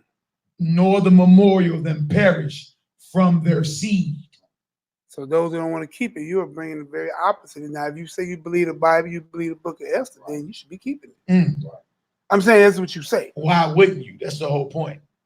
What Why part wouldn't you? You can't even give a biblical reason why you wouldn't. Messiah observed the Feast of Dedication. That's John in the 10th chapter, 20 through 22. That ain't in Leviticus. Joel ain't in Leviticus 23. Why wouldn't you then? All right. Another memorial of us being saved from our enemies, right? Then Esther the queen, the daughter of Abihail and Mordecai the Jew, wrote with all authority to confirm the second letter of Purim. 2 witnesses. And he sent the letters unto all the Jews to the 127 provinces of the kingdom of Ahasuerus with words of peace and truth, to confirm these days of Purim in their times appointed, according as Mordecai the Jew and Esther the queen had enjoined them, and as they had decreed for themselves and for their seed, the matters of the fastings and their cry. And the decree of Esther confirmed these matters of Purim, and it was written in the book. So what you're saying is before, in the days of fast, is when she told her people, hey, 3 days before this feast, 3 days, dry fast, pray, I'm finna go. And if I perish, I perish. But she didn't perish. So that's what you hear. That's what's about the matters of fasting in their cry. There was lamenting, right? So, man, ask them to get understanding. Y'all get understanding thus far. Last chapter we're going to go to. The last chapter is 10. It's real short. It's about Mordecai's greatness and how he was exalted. We're going to go to the extensions of Esther, or the editions of Esther. Don't tell them where. Don't tell them where yet, though. In the what? I mean, don't tell them what chapter yet. Why We not? going to.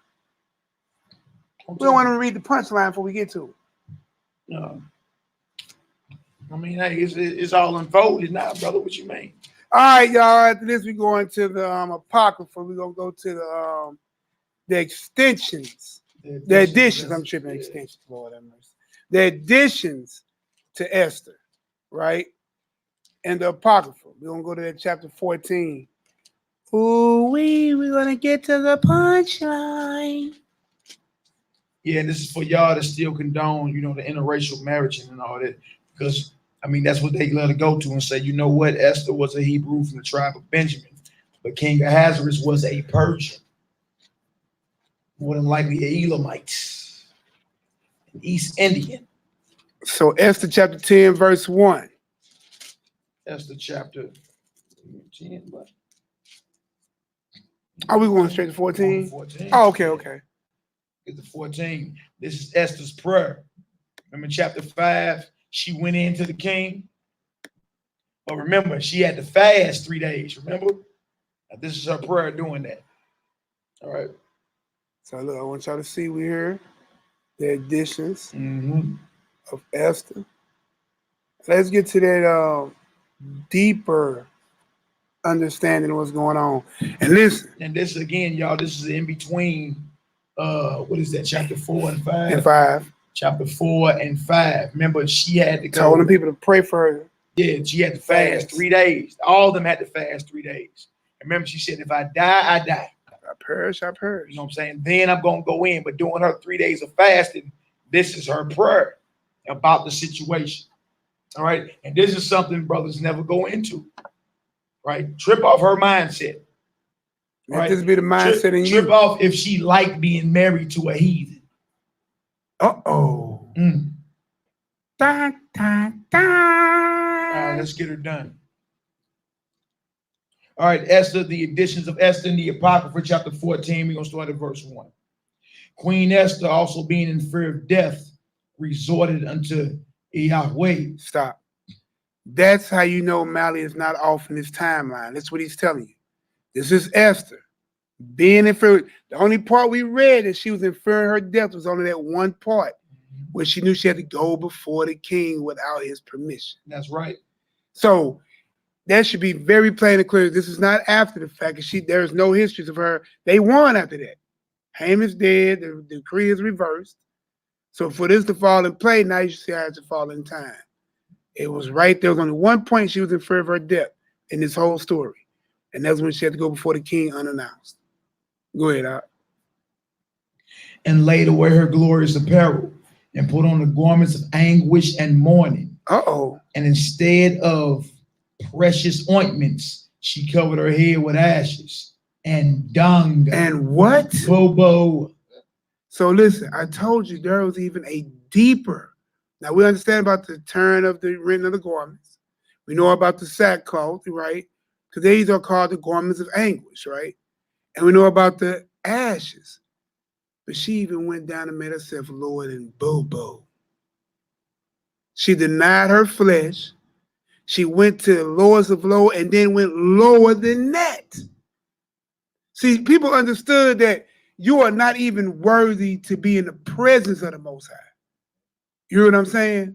That might sound nasty, but that's actually the highest level of respect and reverence to something so great that I'm going to my lowest state. That's right.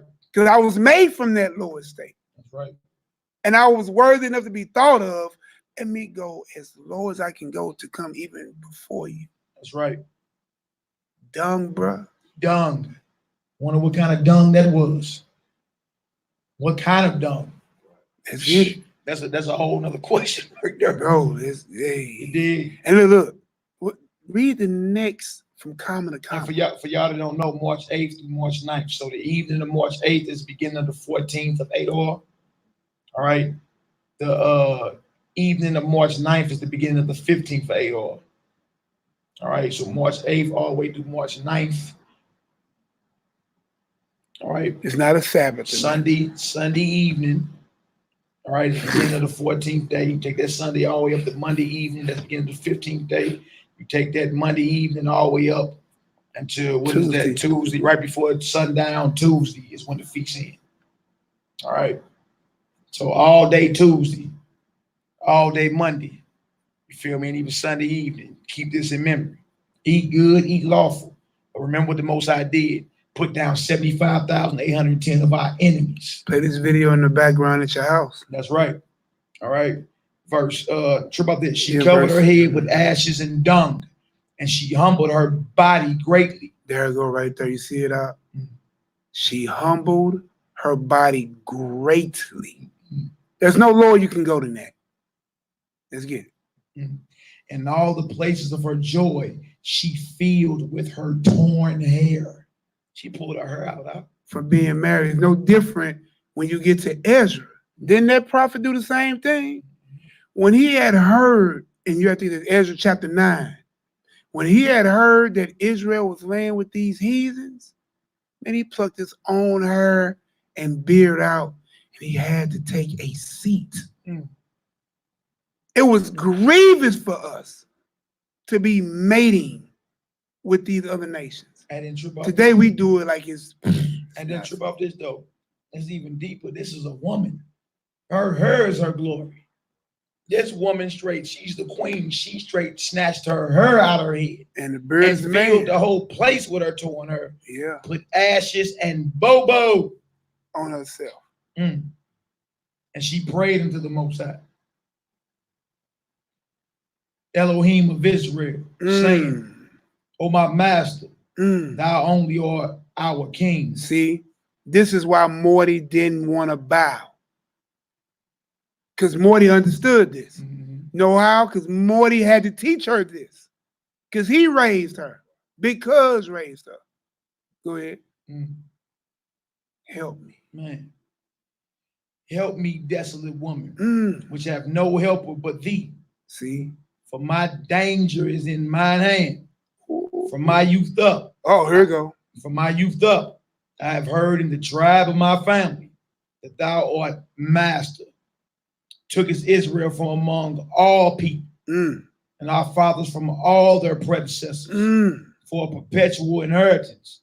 And thou hast performed whatsoever thou didst promise them. And now we have sinned before thee.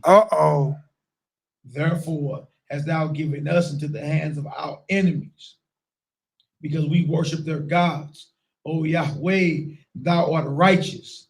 Nevertheless, it satisfies them not that we are in bitter captivity. It's the queen talking in the palace.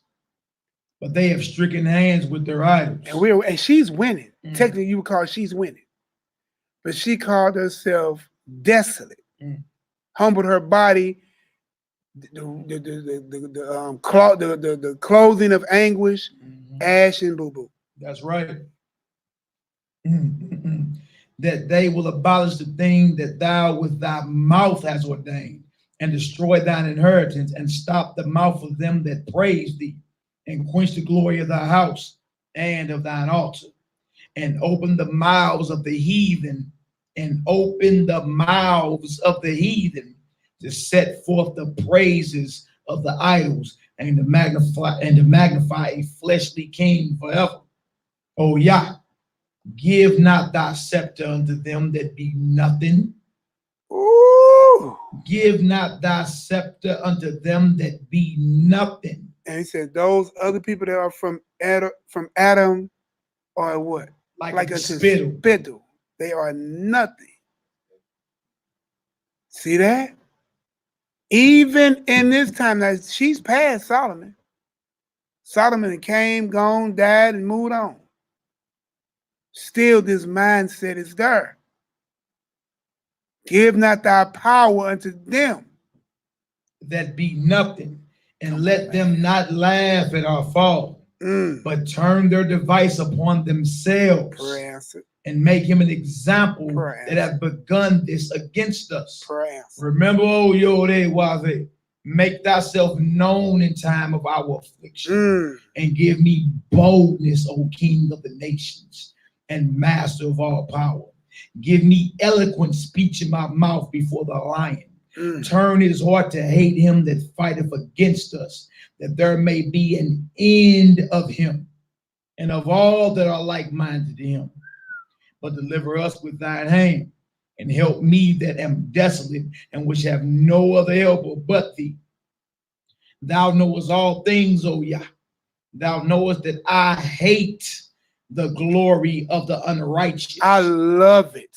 I hate the glory of the unrighteous. Well, I'll get along with it. I hate the glory of the unrighteous. Maybe compromise? Thou knowest all things, O Yah.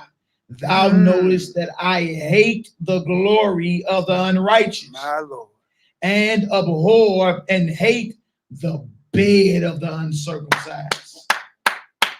And of all the heathen. Yo! You hear that? Y'all heard that? She wasn't happy she was married to this heathen. Huh? She knew her ancestor Dina, or Dana, if you want to pronounce it, went through this in there in a bed with an uncircumcised heathen. Our women hated that. But she knew for her people she had to do it to save them. And Mordecai reminded her, for this purpose was you born. But if you don't get it, their enlargement and deliverance still gonna happen. Just be careful you ain't destroyed with that king. Man, look. She straight hated Most High, you can't get around it. She straight hated his bed. And it's uncircumcision. And not just him, but all the heathen. All the heathen. And look in the margin. Hey. In the margin of 1611, it says, of every stranger. Of every stranger.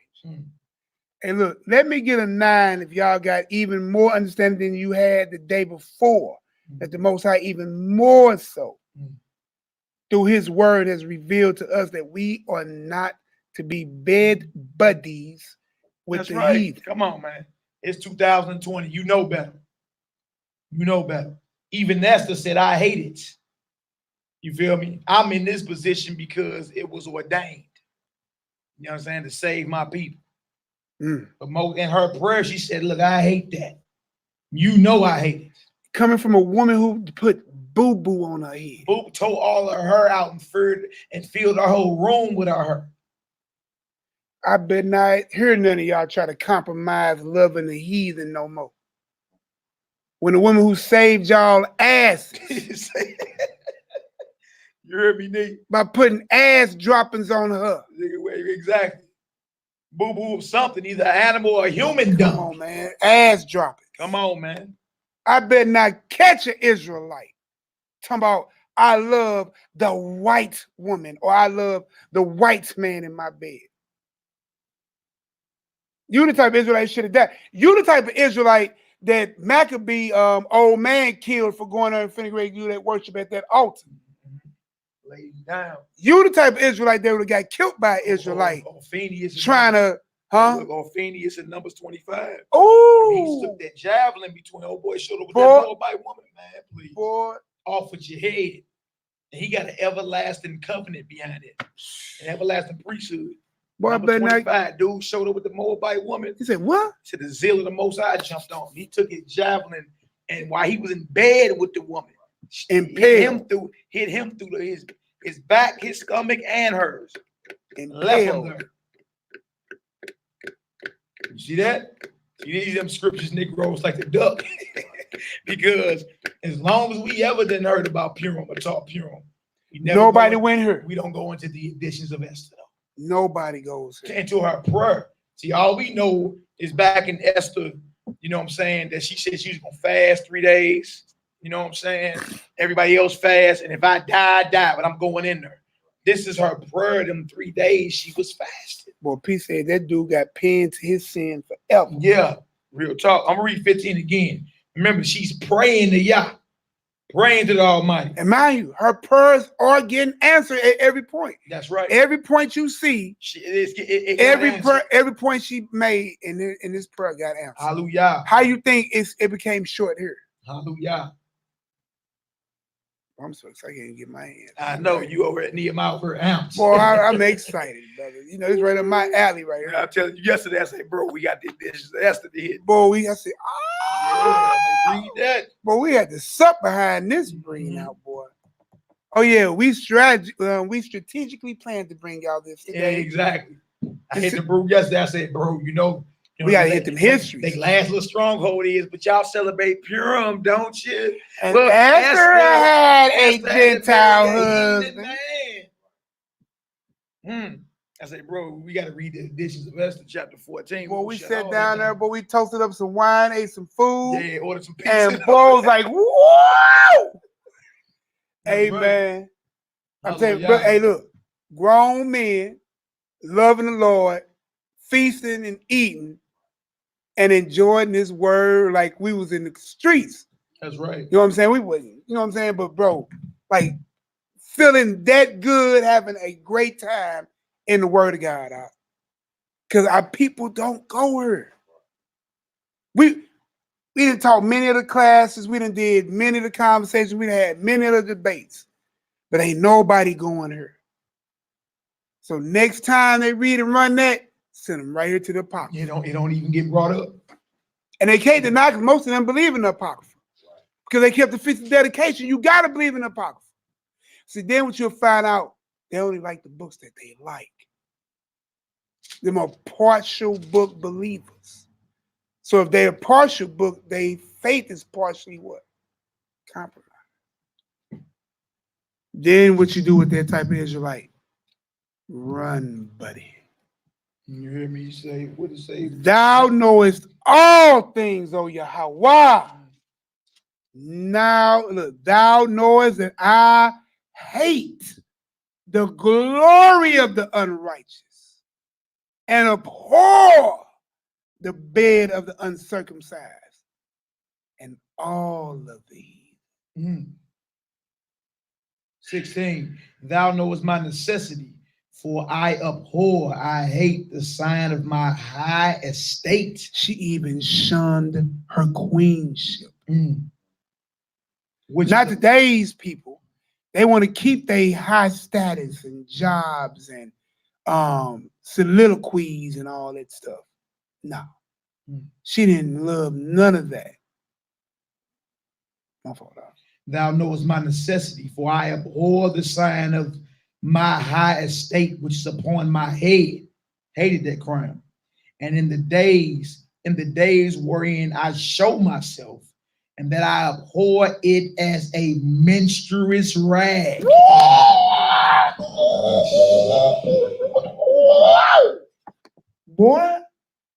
Boy, I bet not heard now one of you mumble mouth a bloody tampon, huh?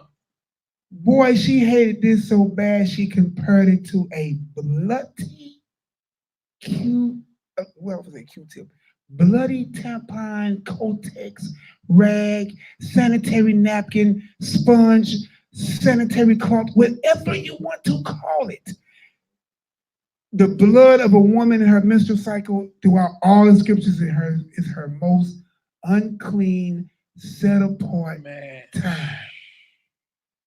She likened her crown and this uncircumcised heathen in his bed unto a menstruous rag. Y'all know that's nasty. That's nasty. That means she did not like her. Anything opposite of that or loving them and bedding with them, you might as well be loving menstruous rags. I'm going to bring you a whole box of them. Used. You nasty Israelite. You nasty Israelite. You. I understood my ancestors. I understood why Ezra heard that and he dropped. And listen, a man's beard is his glory. And he plucked his own beard out. The woman's hair is her glory. And she plucked it out and put boo-boo on herself. But you want to fix your mouth for your snow bunnies and snow monies. That's your boy. Boy, you disgust-alike. Here, let's do 16 again, man. Man, boy, I bet not heard a Negro after today who heard this video. Man, you know you take him to the end part of the video. You ain't even got to tell him to watch the Purim video. Man, look. Take him to this minute mark. But you know you gonna hear it. Boy, you nasty, bloody, rag-looking, blood-of-light, menstruous, funky. You look at my man of the Lord. Here, let's do this. 16 again. Thou knowest my necessity, for I abhor the sign of my high estate, which is upon mine head, in the days wherein I show myself, and that I abhor it as a menstruous rag, and that I wear it not when I am private by myself. Not only is it as low as a menstruous rag, I don't even wear it when I ain't got to wear it. When I'm in my private place, man, I threw that thing in the corner in the trash can somewhere. You understand what I'm? You see what I'm saying? She has to wear it publicly. She's the queen. But you cats be loving y'all bags so much. Y'all love y'all parade them on. All of you on Instagram, Snapchat. You can't even get a private moment you loving them so much. I better not catch another one of you Negroites. These heathens on your arm. Now it's confusion in the end when you're done talking, man. And again, we don't teach that over here. We don't condone race mixing. You feel me? None of that over here. You feel me? It's confusion. And look, think about what it does to the children. Think about it. So no, we don't condone none of that. We teach stick with your own. Stick with your own. You understand? And look, ain't nothing wrong with that. No. There ain't no sin in me telling you, look, go get you an Israelite sister. You ain't mad when sister, you need to be with an Israelite man. That's it. There's nothing wrong with that. That's it. Only those that are anti-nation, anti-us rising up would be on some, but brother, think about it. You know, the black woman and, you know, her mouth. So I'm going to go get me a, you just ain't strong enough. You ain't strong. Your back got too many curves in it. Noodle back. You need to get with your brother so we can build you up. But we'll never condone that. And look, Esther letting you be known, I abhor the bed of the uncircumcised, which is very powerful because guess who she in bed with? An uncircumcised heathen, the king of Persia. And she said, I hate it. I abhor the crown. And I compare the crown that's on my head to a bloody menstruous rag. And in private, I don't even wear it. Come on, man, stop it. Get with your own. All right, 17. And that thine handmaid have not eaten at Haman's table. Well, this is Haman in there, but it's Haman. And that I have not greatly esteemed the king's feast. She don't even like going to eat her own husband's feast. Nor drunk the wine of the drink offerings. Neither had your handmaid any joy since the day that I was brought hither to this present. But in thee, O Yah, Elohim of Abraham, O thou mighty power above all, hear the voice of the forlorn and deliver us out of the hands of the mischievous and deliver me out of my fur. And he did. From the beginning of this prayer to the very end of this prayer, the Most High answered it. So why do you think he stopped at verse 15 and stopped listening? Why do you think he stopped listening in verse 16? Listen, man, this is another thing you got to be careful too, right? if somebody look at somebody's unrighteousness and make that the template of what they do, run. Run. Run. You ever seen a little A-Rap video that you be walking around, he throw a little bag somewhere, run. And then everybody break out running, wait throw them little bomb bags.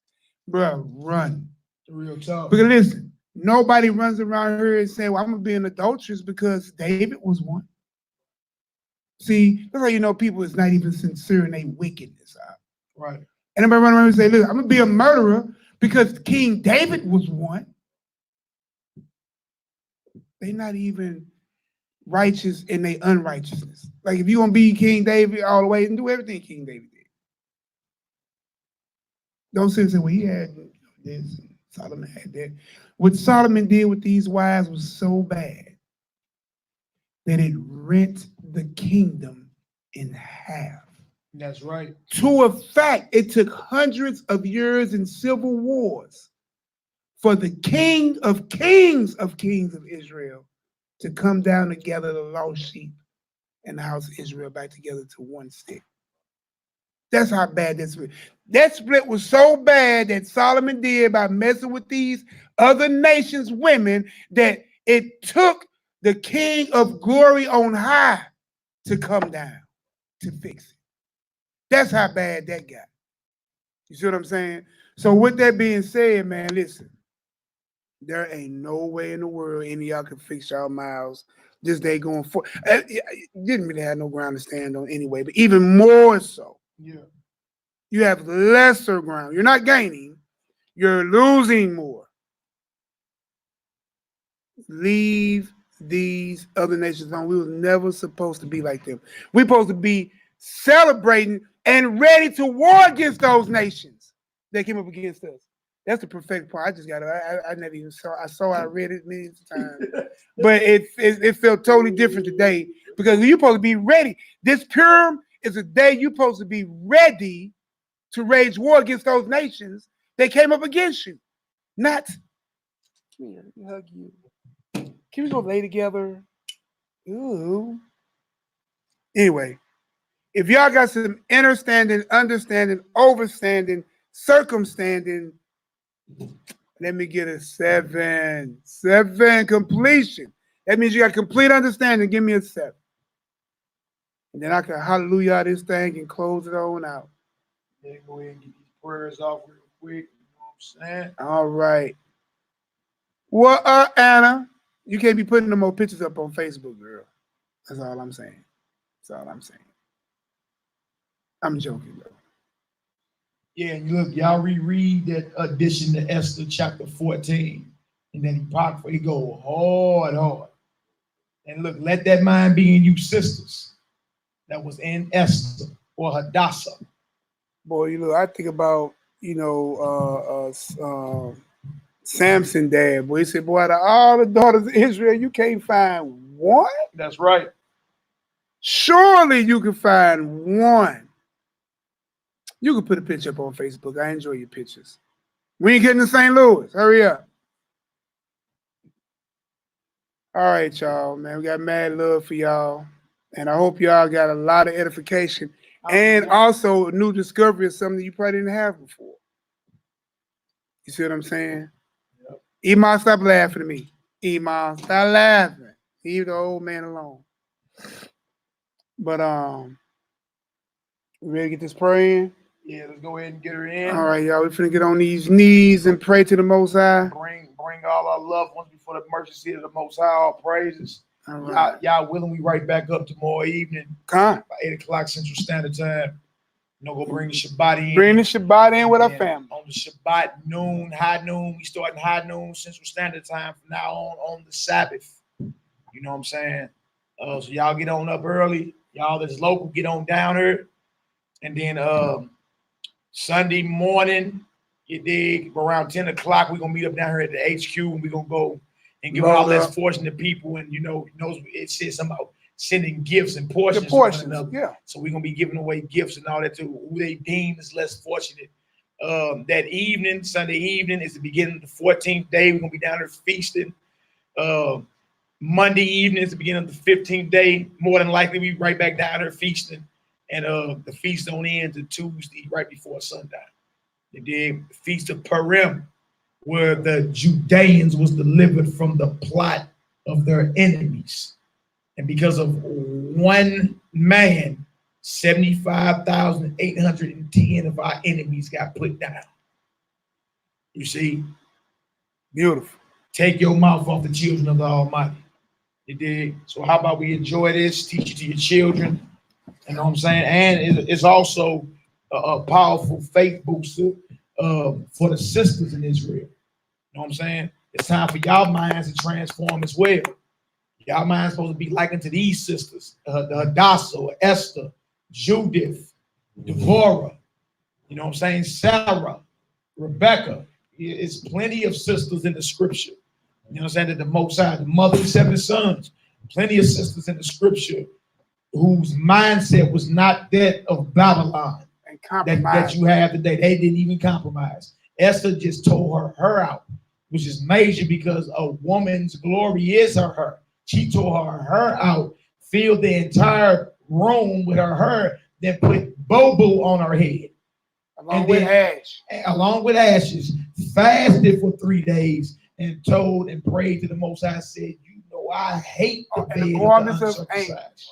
Yes. I hate the bed of the uncircumcised. I abhor the crown. The crown, I look at it like a bloody menstruous rag. Woo-hoo. You did? Baby. These people are nothing. That part we read. That part. Let that mind be in you, which is also. So that's I don't care what you got for me, America, because America ain't giving a Negro woman or man nothing greater than a crown. Can we agree with that? Facts. No, nothing greater than a crown. So no high-paying job or nothing that is not crown status, and she abhorred that. So there's no reason for you to compromise with your people or your God based off your social, financial status in Babylon. And look, and remember that the king gave her Haman's house. She got more. Haman had that money. Remember that we read to 1 million. 10 million was a bounty put on all the Jews. At least 106 from Haman. And she inherited all that. She was rich, lived in a palace, crowns and all that, and still was like, look about my God, my people. She had crown royal. All right, y'all, we got to face Jerusalem. I'm down on my knees, man. Let's get it done. I'm gonna get there before the night over with. Let's go ahead and get her done. And let's bring our people, you know what I'm saying, all the sick in Israel before the Almighty. You feel me? And all our people who got problems going on this very hour. All right. We want to bring before the throne of the Most High our sister and his daughter Lex, the wife of my Mordecai, that's local right now. You understand? We want to also bring before the throne of the Most High my Pete. I'm going through his situation. I want to bring before the throne of the Most High my YAH'KI, his situation. We want to bring before the throne of the Most High the in-laws of Sean. You know what I'm saying? His situation. And the baby of Mordecai and Lex, you understand? May she come through that matrix. May she come through that matrix of that womb, healthy as ever. Another daughter of Zion added to the fold. Another death blow added to Satan in his kingdom. All right. And also we want to bring before the throne of the Most High all the sick in Israel. All right. All right. So Heavenly Father, Yod-Heh-Wav-Heh, Yahweh El Elyon, Yahweh Rofeka, Yahweh Yireh, Yahweh Tzibaot, we bring before your throne my sister Lex, your daughter Lex, the wife of my brother Mordecai, and their soon expected unborn baby girl. Render a judgment in our favor. Allow her to come through that matrix, come through the womb with a full and clean bill of health. In the name of the Most High. In the name of your only begotten Son, we pray. Use us as your battle axe and weapons of war. Heavenly Father, loosen your ministering angels of health. Command them to rain down a healing that is complete, a healing that is understood right now in the name of Yahushua Mashiach. And by his mighty and precious blood, we pray. Use us as your battle axe and weapons of war to come against and attack to break the back and bind whatever strong man there is that's attempting to plague their situation. We command to cast him down now and cast him out into a herd of swine in the name of Yahushua Mashiach. And through his mighty and precious blood, we pray. We bring before your throne, Heavenly Father, Yahweh, El Elyon, all the sick in Israel who may be plagued in mind, body, and spirit. Loosen your ministering angels of healing. Command them to rain down a healing that is complete, a healing that is understood right now. In the name of Yahushua Mashiach, and through his mighty and precious blood, we pray. Use us as your battle axe and your weapons of war to come against an attack, to break the back and bind the strong man of burning, inflammation, fever, and sickness, and command to cast them down and cast them out into a herd of swine right now. In the name of Yahushua Mashiach, and through his mighty and precious blood, we pray. Use us as your battle axe and your weapons of war to come against an attack, to break the back and bind the strong man called the coronavirus and render it powerless. In the name of Yahushua Mashiach, cast him down and cast him out into a herd of swine. Right now, in the name of Yahushua Mashiach, and through his mighty and precious blood, we pray. Yahweh, Yireh, send forth your ministering angels. Command them to rain down provisions and blessings that abound more and more. Command the blessings of Abraham to be upon this assembly and all attached to us, Heavenly Father. Command the blessings to abound more and more. For your word says, if we keep thy commandments, if we are obedient to thy commandments and follow the Messiah, then shall we make our ways prosperous. Command prosperity right now in the name of Yahushua Mashiach. Not man's prosperity, but your prosperity. In the name of Yahushua Mashiach, and through his mighty and precious blood, we pray. Yahweh El Elyon, Yahweh Zebaoth, send forth your most militant and elite angelic warriors. Confound and put down any and all opposition to thy people.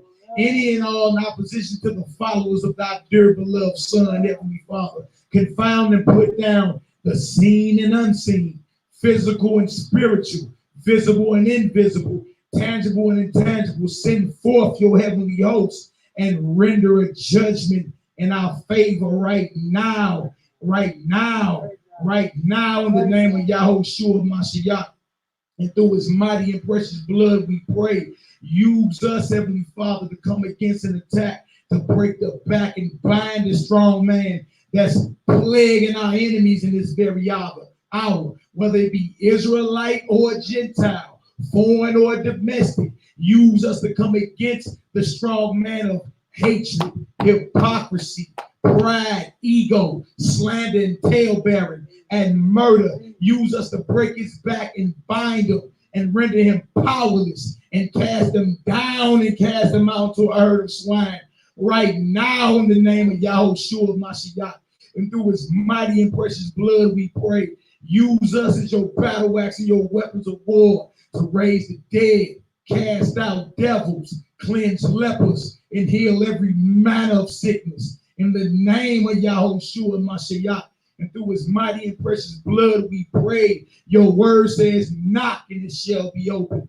Ask and we shall receive. Use us as your battle axe and your weapons of war to give sight to the blind, hearing to the deaf, speech to the dumb, and strength to the lame right now in the name of Yahushua Mashiach.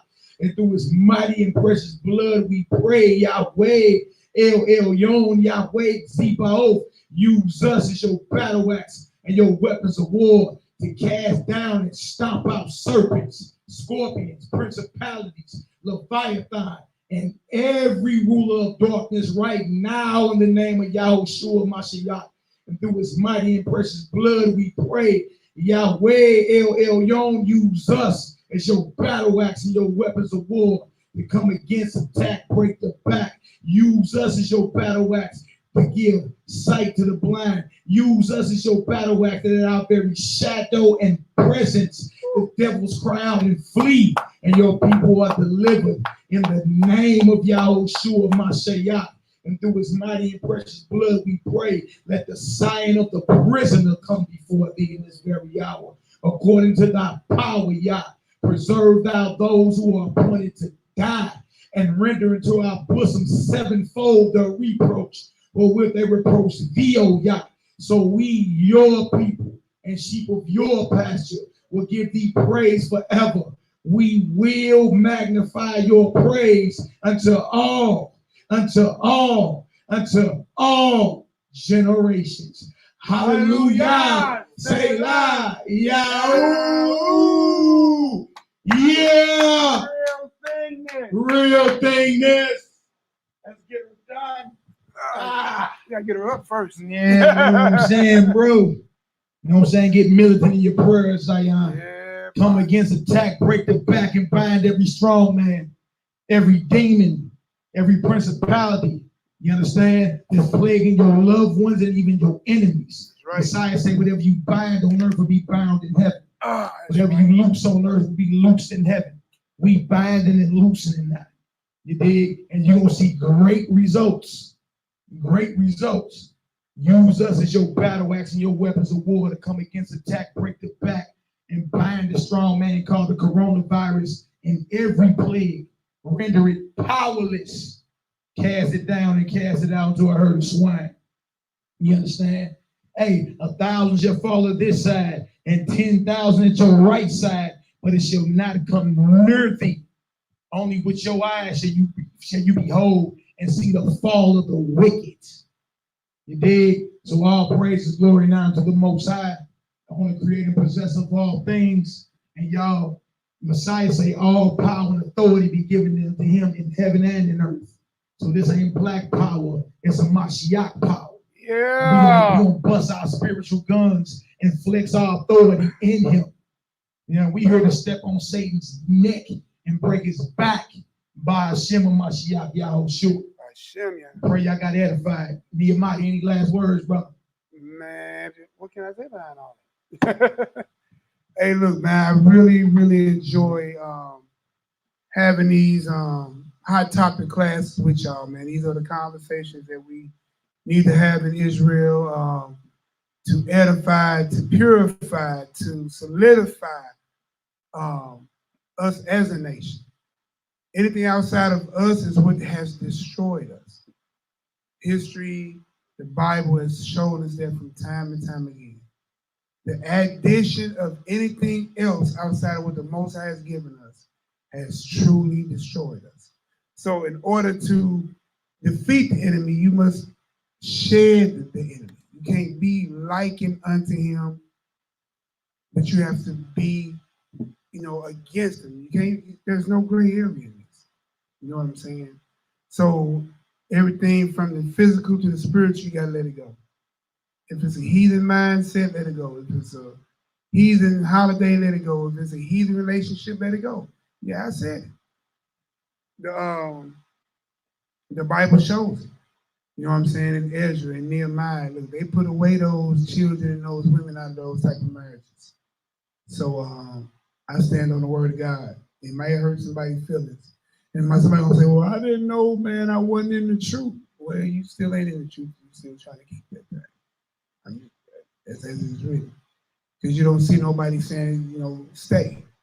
Didn't David get all his wives snatched from up under him? Yeah. Oh, okay. Did Solomon retain all his wives? No. You know what I'm saying? So wherever they try to find it, and listen, that person scares me, who tries to find the loopholes of confusion. These should be things that y'all should see. Be careful of Israelites to find loopholes in confusion. When the scripture says what it says,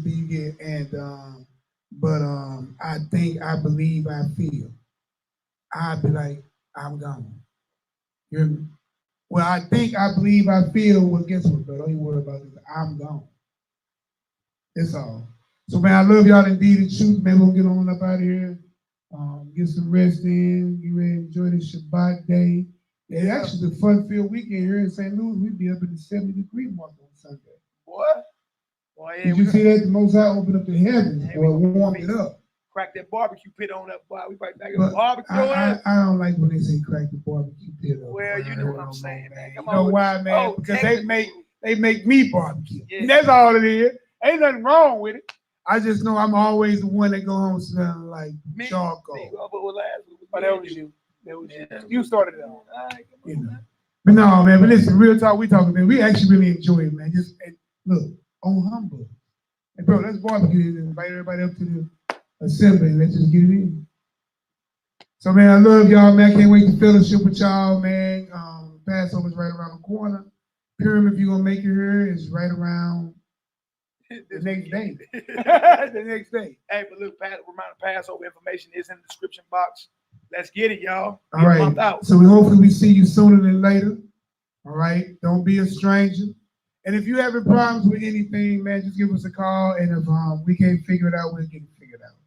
We love y'all indeed and shoot y'all. Yahoo. Shalom is down. Shalom is down. All praises. Yeah, you know, we make up stuff around it. And wait for it. Wait for it. One smile. Come on, man. In broadcast.